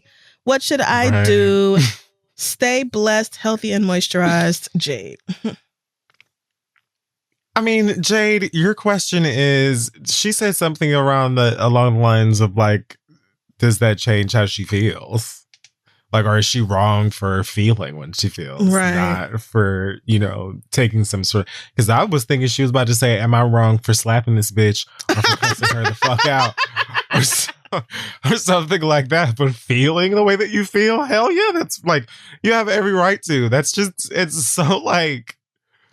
What? Like, I really didn't expect that was going to be the case. I thought that she was going to fuss and be like, well, where has your mom been? And then what's the problem? You need to tell me everything about your medical history. Like, I thought she was going to say something, like anything besides the fact that as long as your mom is okay with hearing me get back shots from the other side of the house or the apartment or whatever. Like, I didn't expect that. And y'all have been friends for 10 years. Like, is she good? Like, because it don't sound like she is. It really what's fucking going on? Like, personally, I would be so okay with just going to this nigga's house or waiting or whatever, because I would not want for her to hear me having sex. Right. Like, especially you already loud, clearly, because your friend here has written in and let us know that you are. And that, blasting Pooh Shiesty is not enough to stop anybody from hearing it. So we have to stand in that fact. So, like, I wouldn't be comfortable with my friend of 10 years, mama, coming over here and hearing me having sex at all. So I'm not even undersure. I'm not undersure. I'm not understanding where this like sort of nonchalant, callous ass. Yeah, well, as long as I'm gonna be getting dick in here, I'll think about it. Like, I'll think about it gives me like, yeah, I could just wait or have sex with him somewhere else, but I don't like. I would want to know what her problem is. It just doesn't make sense to me. Right. I think you brought up a really great point, which is that, like, if it were me in this situation, the last thing I would want is for my roommate's mama to hear me fucking, especially if this is a friend I've had for the past 10 years. So, like, I've met this lady before. Yes. I don't want your mama to hear me doing that. I want to maintain some mystery. I mean, really, I don't even want my roommate to hear it, but I definitely don't want my roommate's mama to hear it. Like, that is just beyond appropriate. Like that. Even some of my closest friends, I would feel so embarrassed if they heard me. Especially my closest friends. Like, I don't want y'all to hear that coming from me. I don't. No, that's me in my private time with whichever nigga I'm dealing with today. But my 10-year-old friend's mama. No. What is she on? This motherfucker must have turned her out, because she sounds like, first of all, it's not negotiable. Like, I'm getting fucked. Right. Period. This dick is not up for debate. And then also, like, I don't give a fuck if your mama hears. And I'll think about, I don't know. I don't even think that you and your privacy surrounding your health or whatever it's not that it's not relevant here, but it's like, it just feels separate of the issue to me. It just feels like she doesn't really have any respect for the fact that this is also your place, and she doesn't really have any respect for your mom. So she doesn't have respect for you. Right. Like, so I think, anytime y'all ask, am I wrong for these feelings? We're never going to tell you that you're wrong for your feelings. Right. Your thought process might be a little wavy, but we're never going to tell you that your feelings are wrong. So, right. Unless your feelings are like Black people deserve to die. Right. Unless your feelings are like homicidal or something, then, yeah. then we will. And even then, we might understand. So, just saying, knowing who we are as people is a strong possibility. Yeah, so it might happen. I would I wouldn't worry about whether you're wrong for feeling like she's being selfish. I think most people would agree that she's being selfish, especially because there is an alternative, and it sounds like she just don't want to do it. Like, right. You could just go fuck at his place, or like literally your mother will be there less than 2 days. Right. That's the other thing. She's not moving in for months. She's not staying for weeks. Like, bitch, your pussy can't wait an extra 36 hours for my mama to leave this apartment. Really? Like, we're in a Pandora's box, Helen. Right. You're not supposed to have this nigga over here anyway. You can't wait 2 days? Or go to his house? Right. I think, yeah, I think you should confront her about this. And if you want to, then you could say, my feelings were hurt because instead of asking me what was going on, why my mother needed to come to town, what this procedure was about, like my health and safety, you'd bypassed all of that to focus on this nigga's dick instead. And yes. I get it. Y'all are in your mid-20s. Dick is very important at this age and probably a top priority, but like not over the friendships and the deep personal relationships that you have with other people. Like, so I would probably, I would probably just come to her straight like that and be like, my feelings are hurt. So let's just talk about, I'm not even going to sit here and accuse you of being like a bad person or whatever, because it's not that I feel that way, but my feelings are hurt that you didn't care anything about my health. You only cared about whether you was going to get dick down properly in that particular room. Like you can't get dick down somewhere else in the city, or like you can't wait or this nigga come before my mother gets here or after. Like, how do you not? It feels like you didn't even try to put yourself in my shoes to see how I would feel, and the lack of empathy is really hurting my feelings. So can we talk about that and see where it goes from there?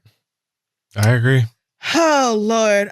Good luck to you, Jade. Please let us know how the conversation goes. Our next letter comes from Diana, who says, I'm 22 years old and graduating from college next month. Ever since I went away to school, I promised myself that I would never move back into my mother's house. Being away from her has helped our relationship a little bit, but she's very judgmental and I feel like I can't really be myself around her. I haven't even come out to her yet as bi, even though I've told my dad. My mother is a very proud Jamaican woman, and it's culturally abnormal for me to want to live alone or outside of her home without being married. At this point, the only place she'd be okay with me living after graduation is my dad's house. My parents are in the process of getting a divorce, even though they've been separated since I was 4. I'm their only child, so everything always falls on me, and my emotions concerning them are always amplified due to the fact that it's just me here. Every time I get close to actually moving out from my mother's house permanently or telling her that I'm not going to move back, I am bombarded with the guilt of being perceived as a bad daughter. My question is, how do I tell my mama that under no circumstances do I want to live with her ever again in life without feeling guilty or being perceived as a bad daughter or as ungrateful? Do I write her a letter? Should I tell her face to face? Any advice is welcome. Thanks, Diana. Okay, so you asking how to tell her these things made me Google oh Lord Little Rascal's letter to Darla. Dear Darla, I hate your stinking guts. You make me vomit. You're the scum between my toes. Classic. Oh, I miss being little. Bitch, right. When I tell you that scene used to have that whole movie, I was obsessed. It was so fun. I loved that one. Oh, it was so good. And she mentions that her mother is Jamaican and her father is Black American. So not sure. That explains a lot. I mean, For me. I mean, when you said that you came out to your dad but not your mom, I was like, okay, so one of them is not. Yeah. Like, one of them is not Jamaican. Sad. I'm sorry. Yeah. It kind of immediately came together in that moment for me. It did for me as well. So, woof. The thing is, like, you're 22. Your parents' opinions mean a lot. And honestly, if I were you, I think I would not be focused on whether they perceive me as a bad daughter. I would be focused on making sure I don't have to move back in with my mother at all. Like, I think that would be my number one focus. Like, if you say you never want to live with your mother again and y'all's relationship is strained when y'all are under the same roof, then I would probably just be focused on trying to get a job after graduation, like trying to line something up now since you're graduating next month, and doing what you have to do so that you don't have to worry about that. Now, I can understand that your mother may feel like, oh my gosh, she chose her dad over me, if you move in with your father instead. But I mean, at some point, your parents' feelings can't matter more than your own. And so I think whether you have the conversation face to face or through a letter is really up to you and what you're comfortable with, or what you think she is more likely to actually hear coming from you.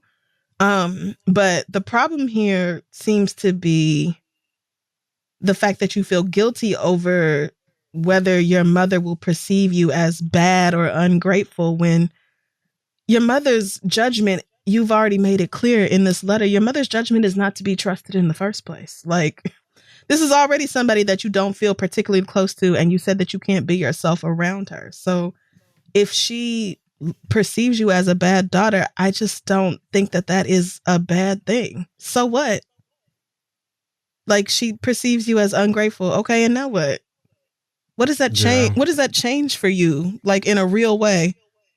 You already know she feels that way. Like, you already feel like you can't be real with this lady about who you really are. Like, you already are happier not living under the same roof with her. So it sounds cold hearted, but she would just have to feel that way. Like, oh, well, you just feel like I'm a bad daughter and you feel like I'm ungrateful, and you can have that perception. What does that change about my life? Not much. Yeah. So, I mean, I feel like that's what I got for you. She's just gonna have to be mad. I totally agree. But you mean, you actually have a Jamaican mother, so you probably have a better, like, understanding of the worries and the guilt behind this than I do. Because all of my people are Black Americans, so I guess I was just born to be disrespectful. I mean, every Jamaican parent is not the same. I think that I have actually been quite fortunate in that my parents know that I'm a raging fag. And I think that Jesus, they give me enough respect to just leave me alone about it. Like, okay. Like, I don't feel treated differently. I don't feel like I'm not loved or whatever. And I've always been, like, to myself and private about my goings on anyway. So I wouldn't say that, like, my particular relationship is like that of any other queer person with Jamaican parents or whatever like that. But at the same time, being that, like, everyone from the generations prior to me came from that island or wherever they plucked them from Africa, it's like pretty much everyone that I was raised around was was in this ballpark somewhere. And I honestly think that it's just been like me being the person that I am and the kid that I was, and having the parents that I feel like it was really time that was able to get them to, like, chill out and maybe look at it a bit differently. But I think that ultimately, I say all that to say I agree with what you're saying, which is that, like, you have to live your life for you, and your mom feeling whatever about these things is like, okay, like, we can try to unpack this and do the work to figure it out and like heal from it. If you want to do that, I want to do that, whatever. But like ultimately, okay, like Yeah. it just sucks because it's your fucking mama Right. and you would like to like be accepted and uplifted and all of these things. I'm glad that like you were able to at least come out or have this conversation with your dad, and I assume he's cool or whatever. But yeah, I agree with what Crystal is saying, which is essentially like, it's unfortunate, it sucks. And I think that sometimes it literally takes you stepping out and living your life anyway for your parent, for not for your parents, but for some people that think this way to be like, am I tripping? Like, I think sometimes when you sort of like submit to their ignorance and kind of like wrap yourself in trying to get them to see you differently, they get empowered by that. When you could simply be like, okay, girl, like, because you weren't going to keep making these sandwiches. You weren't going to keep my lights on. Like, you were not going to put me in my drawers. Like, so, all right, like that sucks or whatever, but I'm going to keep it trucking. Like, sometimes it really takes you just continuing to live your life unabashed and just, you know, do the best that you can to be happy and healthy, for motherfuckers in your family or in your circle who think like this to just like do some self-reflecting. I think that if you treat them like they have a leg to stand on in this argument, they feel sort of empowered by that and can just stick to their ignorance or whatever. Sometimes just gotta be like, okay, girl. Yeah. You got it. Fine. Yeah. And live. Exactly. Like she can just feel however she feels about you. Doesn't mean that you need to change your actions. It doesn't mean that you need to live with her anyway so that she doesn't have this opinion of you. Like, you still get to take care of yourself and do what feels like is best for you. And both of your parents need to leave you out of whatever issues they have with each other. Oh, absolutely. That was the only other thing I wanted to mention. Like, the fact that you said that they're getting a divorce, even though they've been separated for the past since you 18 years. Right. So you're saying, you know, you're an only child, so everything falls on you. I'm guessing that they kind of talk shit about each other or go back and forth like that, which is an inappropriate position to put your offspring in. Any of your, yes. Right. So both of them need to get off your back about their issues with the other, because, you know, that's still your mama, that's still your daddy, and whatever issues they have, they're the adults, they're the parents, and they need to work that shit out within themselves and leave you out of it. But yeah, if you don't want to live with your mama and you have an alternative, then simply choose that alternative. You can communicate that to her respectfully, and she might still not get it, and that's okay. Because she don't have to get it. You just have to say it and feel comfortable and do what feels right for you. So, but that, I know that's easier said than done, but it is. So good luck having that conversation, but just remember that you deserve to live in peace like everybody else. So the fuck. Absolutely. Yes. Oh, okay. Our last letter comes from Martel, who says, I consider myself a person with high functioning depression and anxiety. Ever since I was a child, it was ingrained in me to keep pushing through things no matter what and to keep your problems at home. I've been concealing and not feeling my whole life, and this has put me in a depression since my teenage years. However, as a Black girl growing up in a Black household, I've always known that if I told my parents how I felt, they would discard my feelings or say some shit like, girl, go depress them dishes. True. So, for the most part, I don't share my feelings with anybody. Even though every day I fight depression and suicidal ideations, I still come to work showered, on time, and with a smile on my face like nothing is wrong. Lately, I've found myself really resentful of coworkers or family members who don't cope with depression like I do. I understand their feelings, but I get angry that when they're having a bad day, I have to pick up their slack or help them seek the help they need while they just overlook me. I know that my objective has been to hide it, but sometimes I feel like, damn, I need help too, but nobody cares or nobody sees. And this just makes it harder for me to get help, even though I know I deserve it. Am I wrong for feeling resentful? What should I do? Thanks, Martel. I mean, once again, you're not wrong for your feelings. Right. Just want to say that. I'm triggered. I really don't have anything. Oh no, I'm sorry. I didn't. Okay, I didn't mean to. No, it's fine. Oh shit, I'm sorry. I didn't. No, I should have asked you first. This is perfectly fine. Not... What would you say to this person? I mean, honestly, when I read this, I have the benefit of reading this several hours before we record. So I did also feel a little, damn, I see some of myself in this. When I read this letter, and I completely understand what you're saying about this, because when you are the high functioning one, then it kind of feels like, damn, I have to like take care of things and nobody cares whether I'm struggling or whatever. Like that's something that I definitely felt before when I was younger. But the thing is, if you don't say anything, then people don't know that you need the help. And so I feel a couple of different ways about this. First of all, I think that one of your issues is that you are resentful of people who don't cope with depressive moods like you do.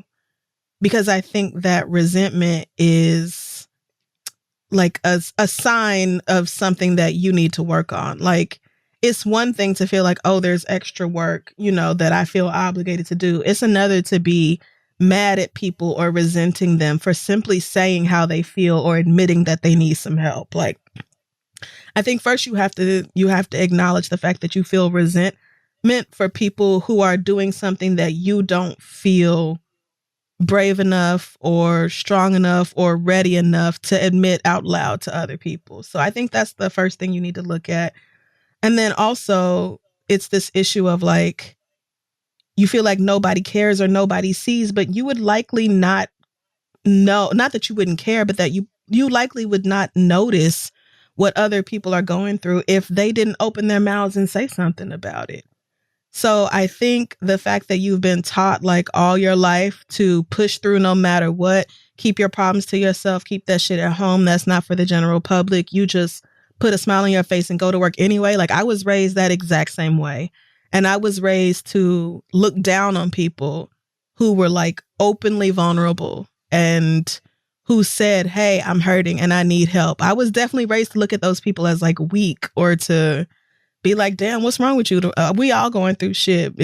Some of us can just soldier on and do the shit anyway, like blah, blah, blah. And what's really underneath that is a person, for me anyway, what was underneath that was a person who desperately needed to pay attention to her own feelings, but didn't because she felt like that was the right way to live.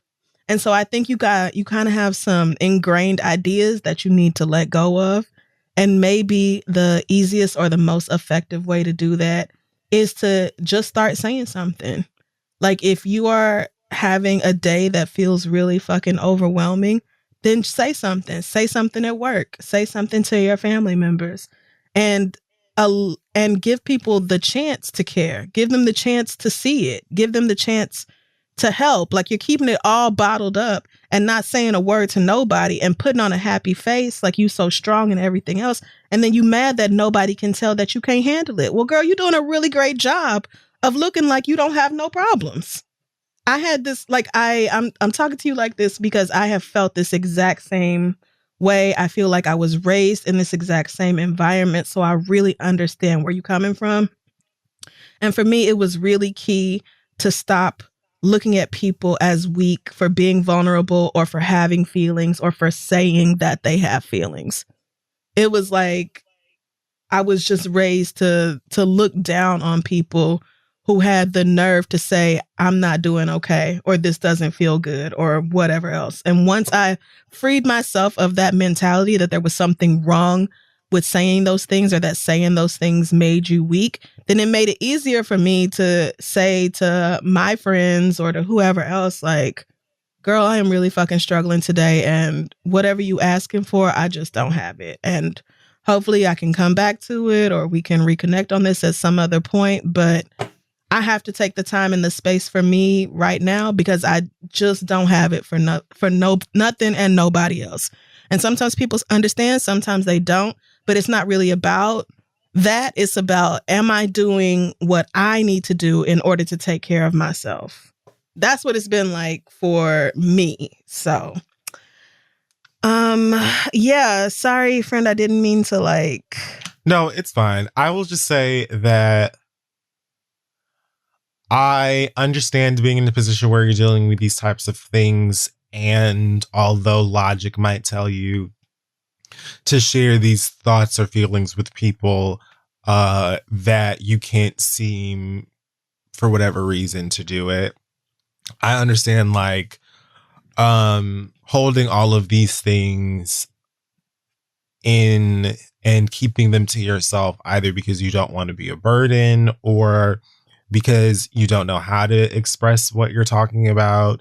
And I also think that sometimes, like, a lot of people around us would like to think that they are supportive family members, are supportive friends, but when it comes to actually, like, dealing with the effects of someone who deals with, like, the sort of mental hurdles that someone like yourself or myself deals with, they don't really know how to. It's not to say that they are, like, completely unsupportive or triggering or harmful or whatever, but, like, I think that everyone who considers themselves to be a good friend or, like, someone who loves their family or whatever thinks that they're supportive, whole while they don't know that they're, like, triggering the fuck out of you or being incredibly harmful. So yeah. I think that sometimes that also adds to why people will be like, oh, well, I don't have anyone to talk to, or I don't feel comfortable sharing with some people, because sometimes niggas don't even know that you've tried to share already. Yeah, and that, they basically shut you down or skirted around you or just gave you something that was not helpful at all and caused you to just sort of skitter back into your corner and, fend for yourself, which is really dangerous or can be dangerous and oftentimes unproductive. So I guess, like, to that, I would simply say that sometimes the actual action of, like, seeking help, opening your mouth and saying that you need it or expressing it in whatever way is kind of like ripping off a band-aid or, like, going over the first little drop in a roller coaster. It's like you just have to, like, get through that initial discomfort of being vulnerable or sharing whatever it is that you're going with, and kind of just, like, let the burn. Like, if you're taking a shot or you put, like, some alcohol in a wound, like something that you just know, like, the angst or the anxiety around it might be worse than the actual action of it. And, like, if you are discomfort in the process, if you are uncomfortable in the process of, like, that experience, it likely will be temporary and just kind of happen at the beginning. Like, you might be uncomfortable for, like, the first couple of minutes of a conversation with someone about whatever, something like that. And after a while, hopefully and very likely, you'll be glad that you were able to have that moment with whoever it is you're having it with. But I also just think that people express themselves in different ways, and sometimes people don't realize that they have had people around them that have been, like, basically crying out for help or whatever in whatever kind of way. And, you just don't know. It's difficult for everyone involved, and it's best, I think, for everyone to just sort of, if they can, swallow their pride and just be as open and honest as they possibly can. Yeah. Sometimes people feel like they are saying something supportive. They feel like they are, like, being a good friend, and it's the exact opposite of what you need to hear. And in those moments, it can be hard to say, like, I get that you mean well, but this hurts my feelings. And this is why, because you already feel, like, extra vulnerable because you came to them about this anyway. So it can be really hard to do that. But if you can, and if you are talking to somebody who truly does want you to be, like, happy and healthy and feel supported, then hopefully they don't react, like, with their defenses up. Hopefully they say, damn, okay, that was, like, absolutely not my intention. So I apologize for that. And I just want you, like, I want to help. I want you to feel like I'm here for you. Like, I hear you and that you have me in your corner and I got your back. So, like, what can I do to help? Like, hopefully that is what you come. I hope that's the interaction that you have with these people when you have the conversation. But like, everybody don't like sugar and grits. Like sometimes you gotta tell people how you want your shit made, like how to treat you. Because if you put sugar in my grits, I'm gonna throw them back at you because that's disrespectful. Don't do that to me. That's wrong. That's against my whole religion. So yeah, but I just think it's really important. The resentment part, I think that says a lot because it sounds to me like somebody told you that something was wrong with being weak, that something was wrong with like being in pain and letting that pain be obvious. When actually there's nothing wrong with that at all because humans are supposed to experience feelings and we are supposed to be able to connect with the people who are closest to us about those feelings. So either way, I hope that you are able to get the support that you need. If you don't find it in family or friends or at work, then I hope you're able to establish new connections with people who do see you and do support you. Of course, if you don't have a therapist and you're interested in that whole process, I would highly recommend getting started with looking for one of those. But yeah, it's a hard place to be in. I empathize a lot because I've been here before. So I just wish you the best because undoing that conditioning that you got as a young person is some of the hardest shit that most of us will ever do. So best of luck to you as you push forward. Let's wrap up the questions there. I'm gonna take a quick break. Again, send your letters to asktheread@gmail.com and we'll be back. Hey guys, this week's episode is being brought to you by Squarespace. Listen, if you have the time, you might want to make your idea or one of your ideas into a website, and you can do it quite easily with Squarespace and probably have a good time while you do it. All of the things that you need, whether you're trying to blog or sell products or a service or announce an upcoming, hopefully COVID-friendly event, anything you can think of, you can do it with Squarespace, and you can get to know your audiences with their analytics tools, which include insight on things like page views and audience geography, all the important info. And it's really easy to have like a really great template. All you gotta do is basically drag and drop and click and very basic, computer stuff to have a website that looks great, that's optimized for mobile, so it looks great on any device. And every Squarespace website and online store comes with a suite of integrated features and useful guides that help maximize prominence among search results. So you'll already be with the winning team. Crystal and I have used Squarespace ourselves for our websites before, and it's really easy to use, especially seeing as how we have made websites without the use of Squarespace, so we know how hard it can be. So head to squarespace.com/read for a free trial. And when you're ready to launch, use the offer code READ to save 10% off of your first purchase of a website or a domain. That is squarespace.com/read with offer code READ for 10% off your first purchase. Go and make something cool and fun to click on, and let's move on. Hey, y'all, when you put your mental and emotional health first, it has the positive trickle-down effect of making everything else in your life better. Your relationships get stronger and your self-worth grows. These are just a few of the reasons why working with a therapist to prioritize your mental health can truly change your life for the better across the board. That's where Talkspace comes in. With Talkspace, you can sign up online and start therapy the same day that you sign up. You can text, video, or send voice messages to your licensed therapist. So it's super convenient to have virtual sessions from the comfort of your own home.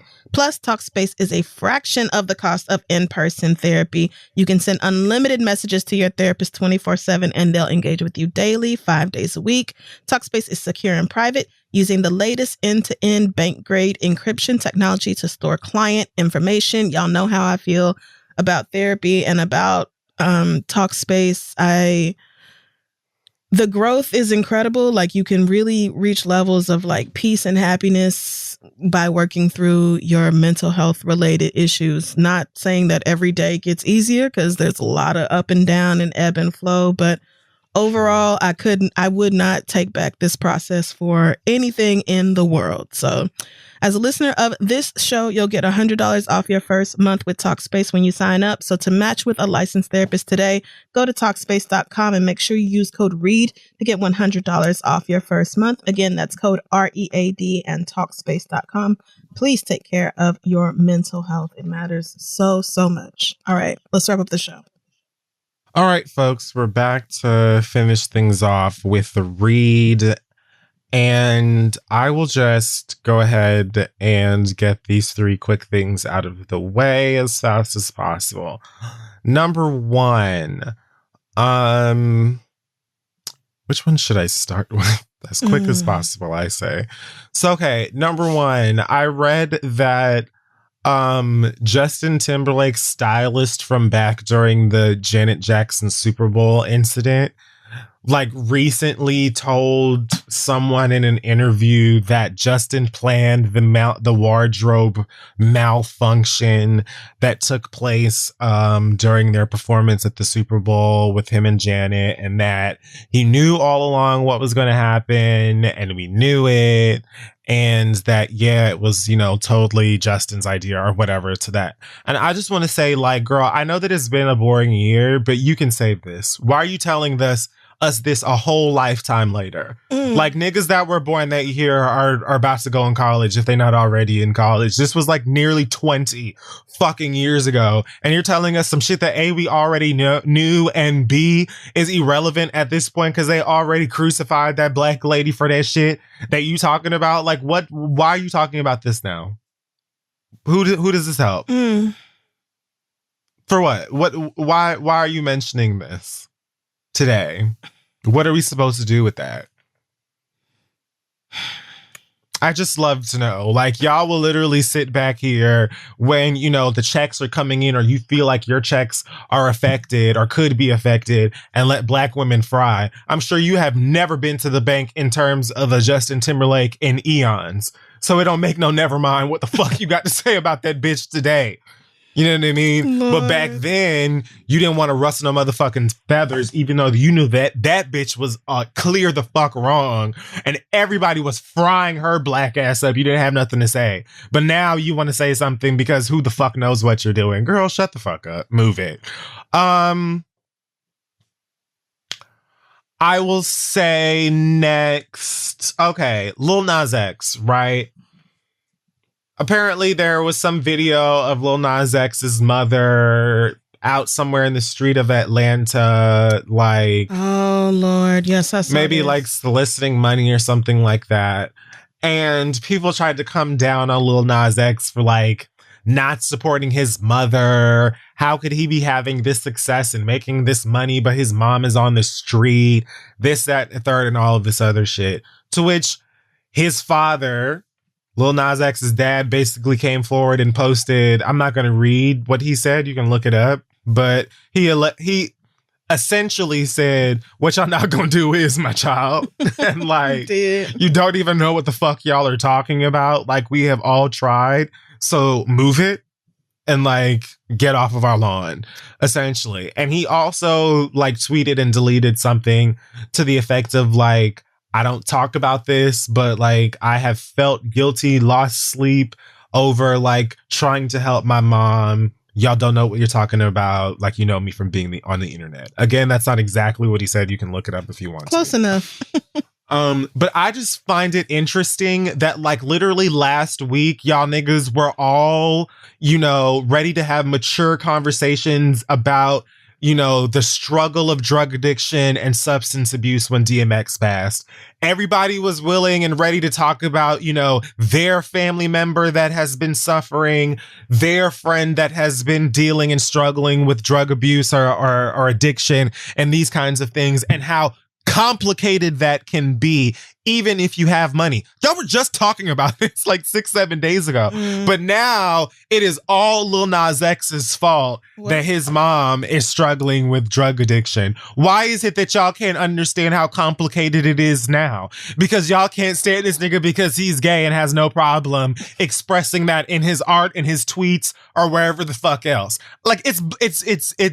It's insane. To me, for a lack of a better term, it is just wild that literally a fucking week ago, y'all were were writing pieces about how much DMX has impacted you and your friends and or family in terms of the topic around that kind of struggle. And now it's all this young gay nigga's fault because he's rich and yet his mom is still out on the street. What?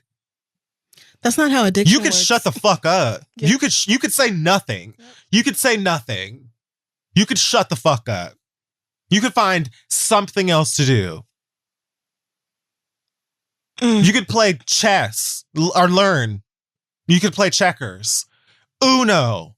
Phase 10. You could do anything the fuck else, bitch. But here you are. Why? I'm confused. We just saw you tweeting okay. Last but not least, I just want to say, Shariel, actually, our friend Shariel, inspired this third one. Oh Lord. She raised a great point, and I don't even know if she did. But I will just say, you know, we talk about tooted or rebooted on here. I make this joke about how everything is a reboot these days. Mm-hmm. And a simple Google of the word reboot showed me that Rob Zombie is rebooting The Munsters. They're rebooting Escape from New York. They're rebooting Sex and the City. What? There's going to be a Home Alone reboot on Disney Plus with Kenan Thompson in it.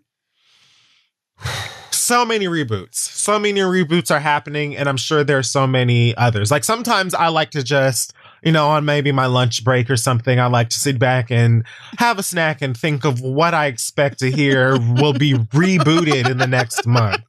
My money is currently on Free Willy, and actually, no, I think they already announced a Honey, I Shrunk the Kids reboot. But I haven't heard anything on Free Willy. I'm sure it's on the way. So the reason that I brought up Shariel is because the other day she posted on her story, she was like, I'm so glad they brought back Dunkaroos. Like, I looked like maybe she was at work or something and she was having like a Dunkaroo cookies and the snack. icing? Yeah. Which I didn't even know that Dunkaroos were back, but like you can't, like they're available. I didn't know they ever left. Yeah, they did. They were missing for quite a while. Okay. But apparently I jumped on Amazon and Jeff Bezos was like, yeah, girl, make me rich. So to that I say, how about we stop rebooting classic movies and reboot these snacks? Can I get Sprite Remix? May I have an Altoid Sour? Yes. Can I have my Butterfinger BBs or like my Oreo Cakesters? Mm-hmm. Why was it that I was only able to have one canister of jerk flavored Pringles? Bring back the goods. Like, there's nothing with rebooting that unless y'all are going to like dramatically change the taste or structure Don't of these fuck snacks. it up, right? Don't bring it back just to fuck it up.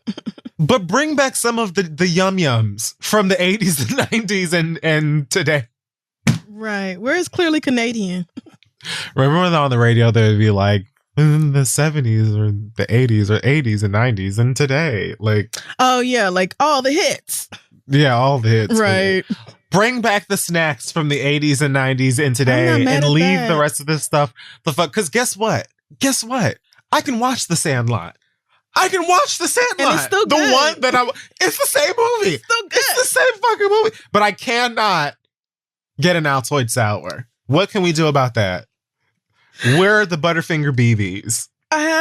They can keep Altoid Sours.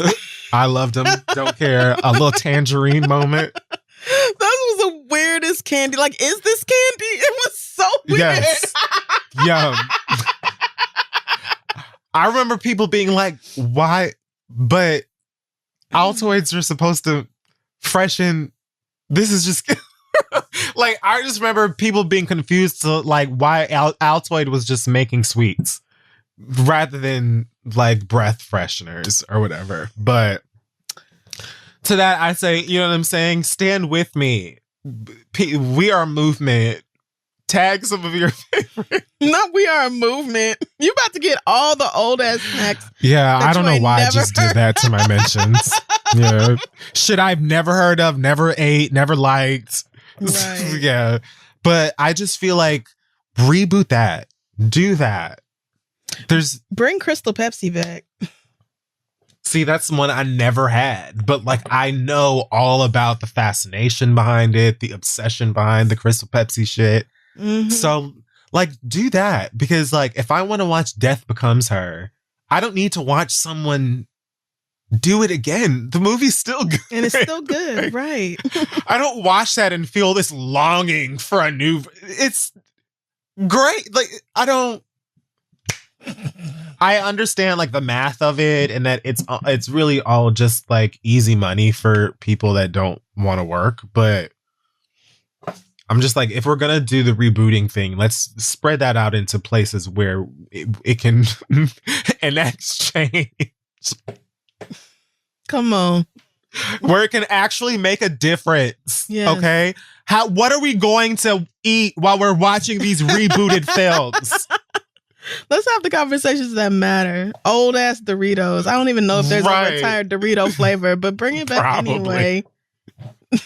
All that Probably. shit. I'm sure there's some fucking Dorito shape or flavor or something like that they got rid of. Because all of them do. First of all of these snacks brands are owned by like 3 companies. Yep. Every last one of them. Nabisco owns like 58% of your favorite snack foods. So all y'all bitches got to do is just go in the vault. Like, right. That's it. Yeah. So, yeah, Shariel inspired me to be like, you know what?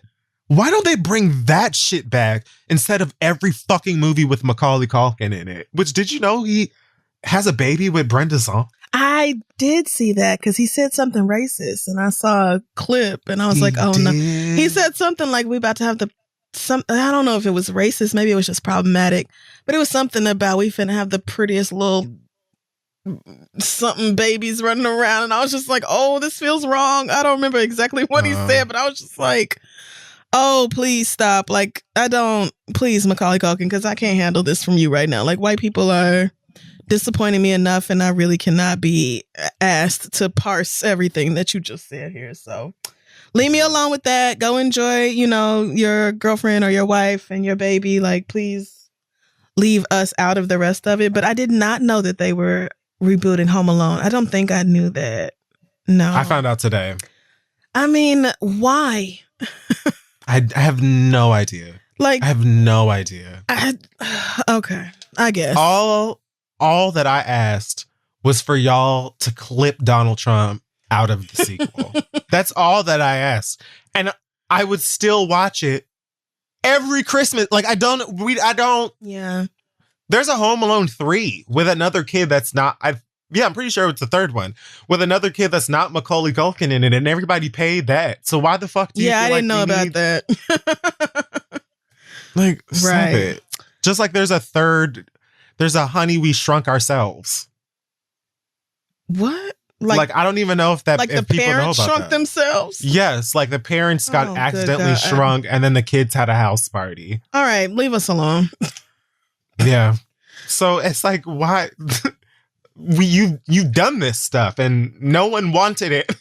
Like, why do you think introducing it to motherfucking kids that have never heard of it? Or, I don't know. I mean, Anyway. yeah, it doesn't make a whole lot of sense to me, but Dungaroos are also just cookies with icing. And Yeah. and niggas could easily put that together themselves. That it's is something also about true. the package that people just like, and so maybe it's just something about that. The packaging of these old things as new again that just automatically draws us in. But I mean, that's all a reboot is. yeah, but I just feel like there's a line and we've crossed it.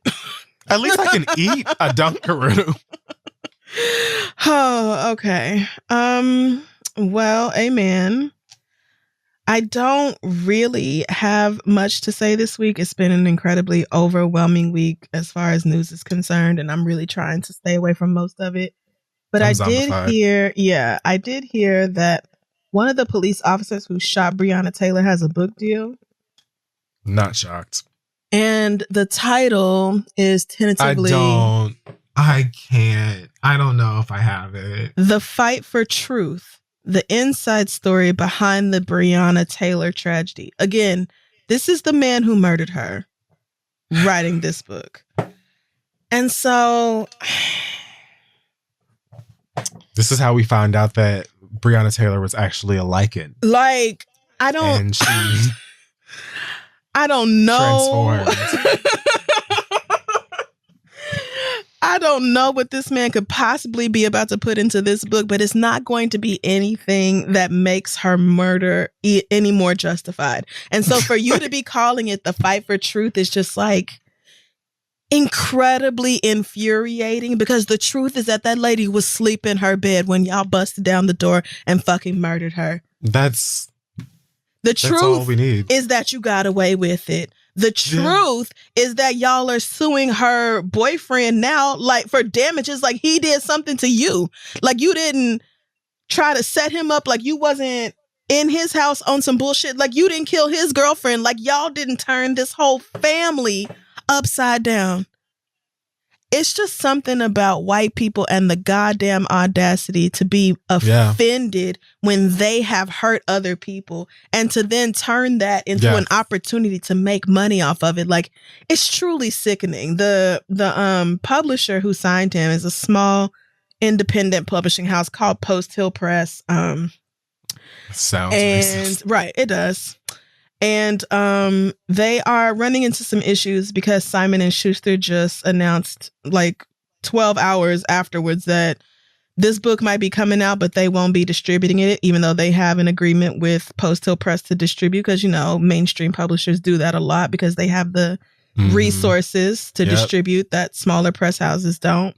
So, they're not going to be distributing this, which is great because I don't know. I think all of the negative press behind it might lead another large distributor to be like, we also won't be either. So, you know, y'all gonna have to pay to print 50 copies of it and pray that they sell or whatever. But I'm just so tired of white people doing us wrong and then getting book deals so that they can make millions of dollars about it and go on a media tour talking about how what they did was just them doing their job or just the heat of the moment or just a mistake or just the situation that anybody could have found themselves in. Oh, anybody would have chased a 16-year-old boy home who had Skittles and a fucking Arizona tea. Oh, anybody could have thought it was a taser instead of a gun, even though these hoes look different, feel different, and are different colors. Oh, anybody could have just busted in a house and murdered a girl sleeping in her fucking bed. No, you did that.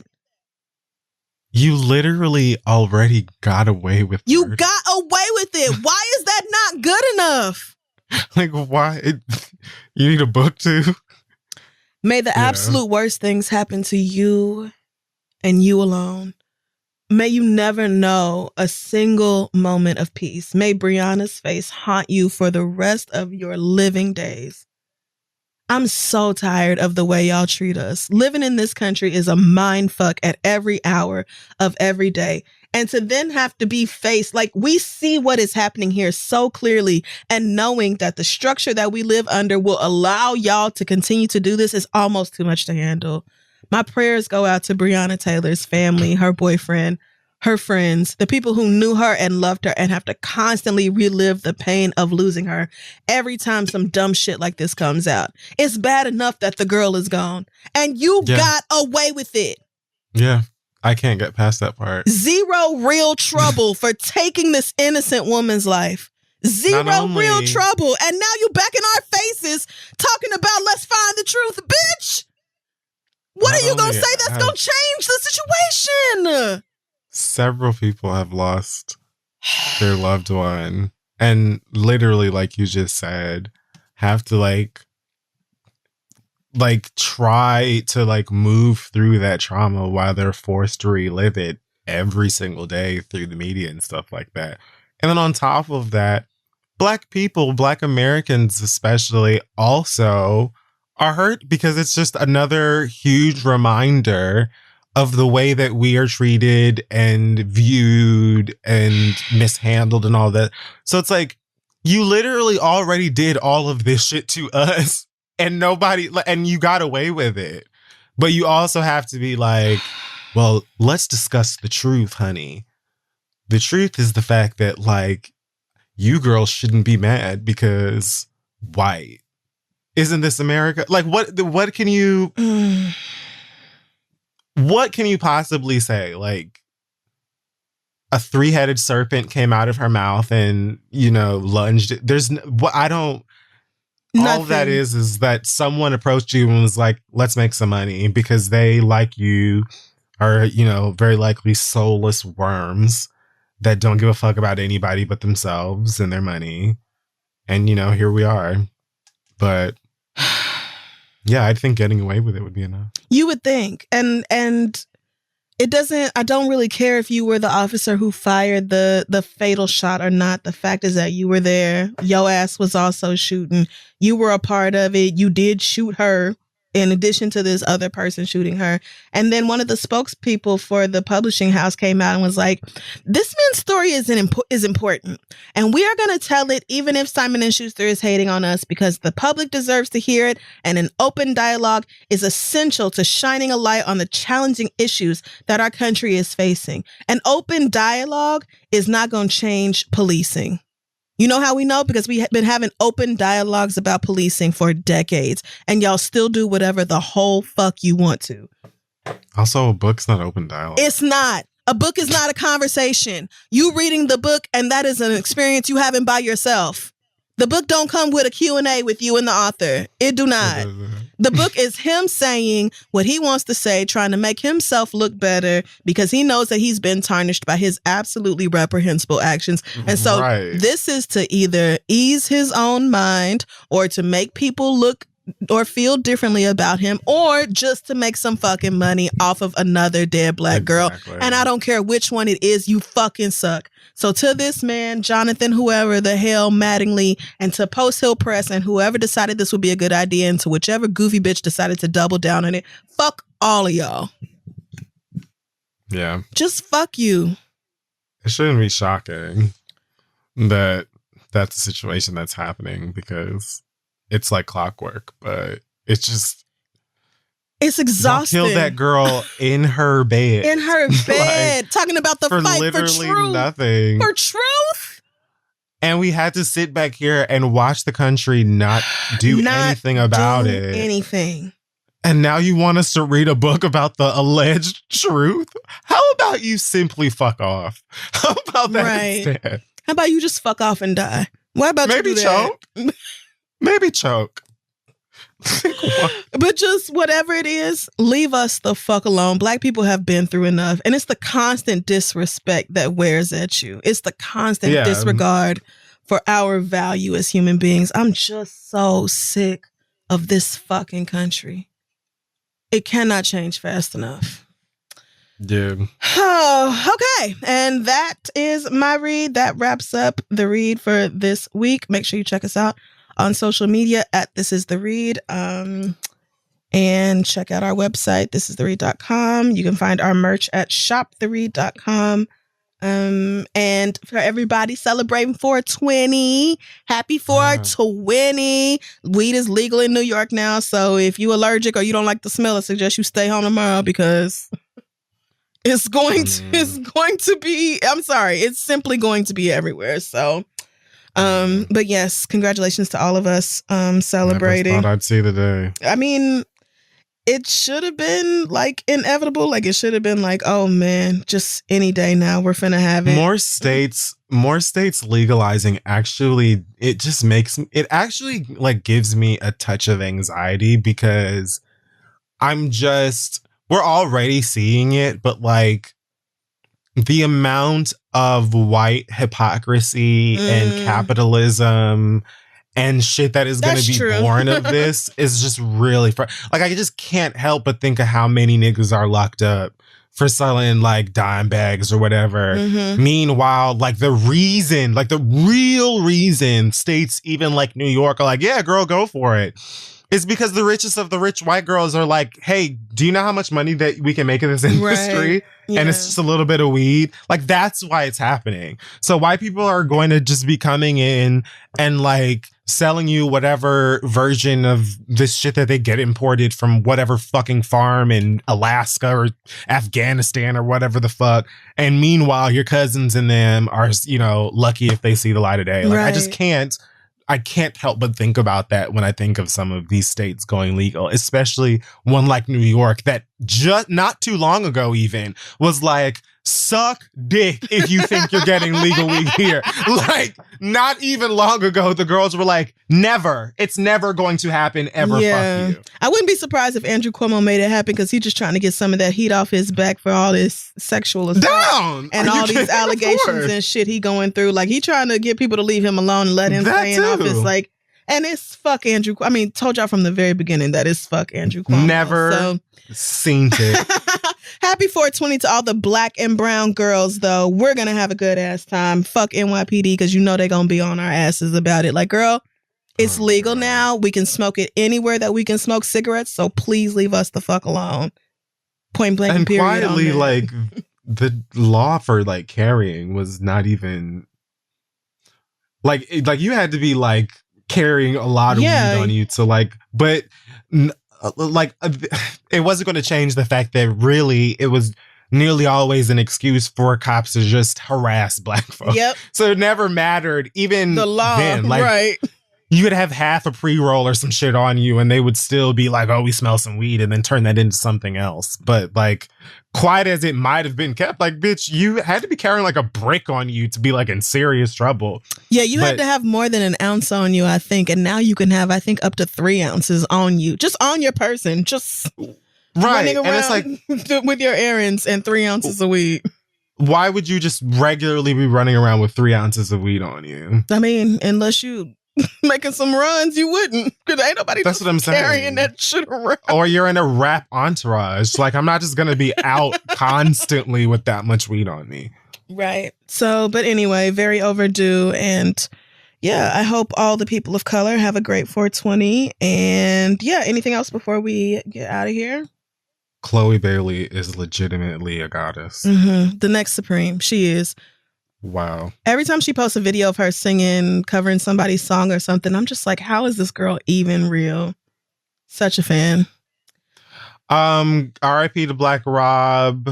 R.I.P. to Garen. Was that her name? Garen Taylor from Baldwin Hills. All of the girls that are like, yeah. Oh, wow. Like the lead girl. I hope I didn't butcher her name, because I ain't watched Baldwin Hills in a month of Sundays, but like the lead girl passed away at 30. So. Oh, wow. How sad. Oh my gosh, she was only 30. Yeah, she was a kid. Yikes. So rest in peace to those spirits and everybody. You know, hopefully you call someone that you give a fuck about and check in with them. A lot of people are out here suffering in silence. And you never know whose week or day or night you might turn around just by tapping in and checking with them. You might actually save a life. So go and check in with people that you give a fuck about. Thank you for listening to this podcast for however long you've been listening to it. And we will see you girls next week. Bye, host.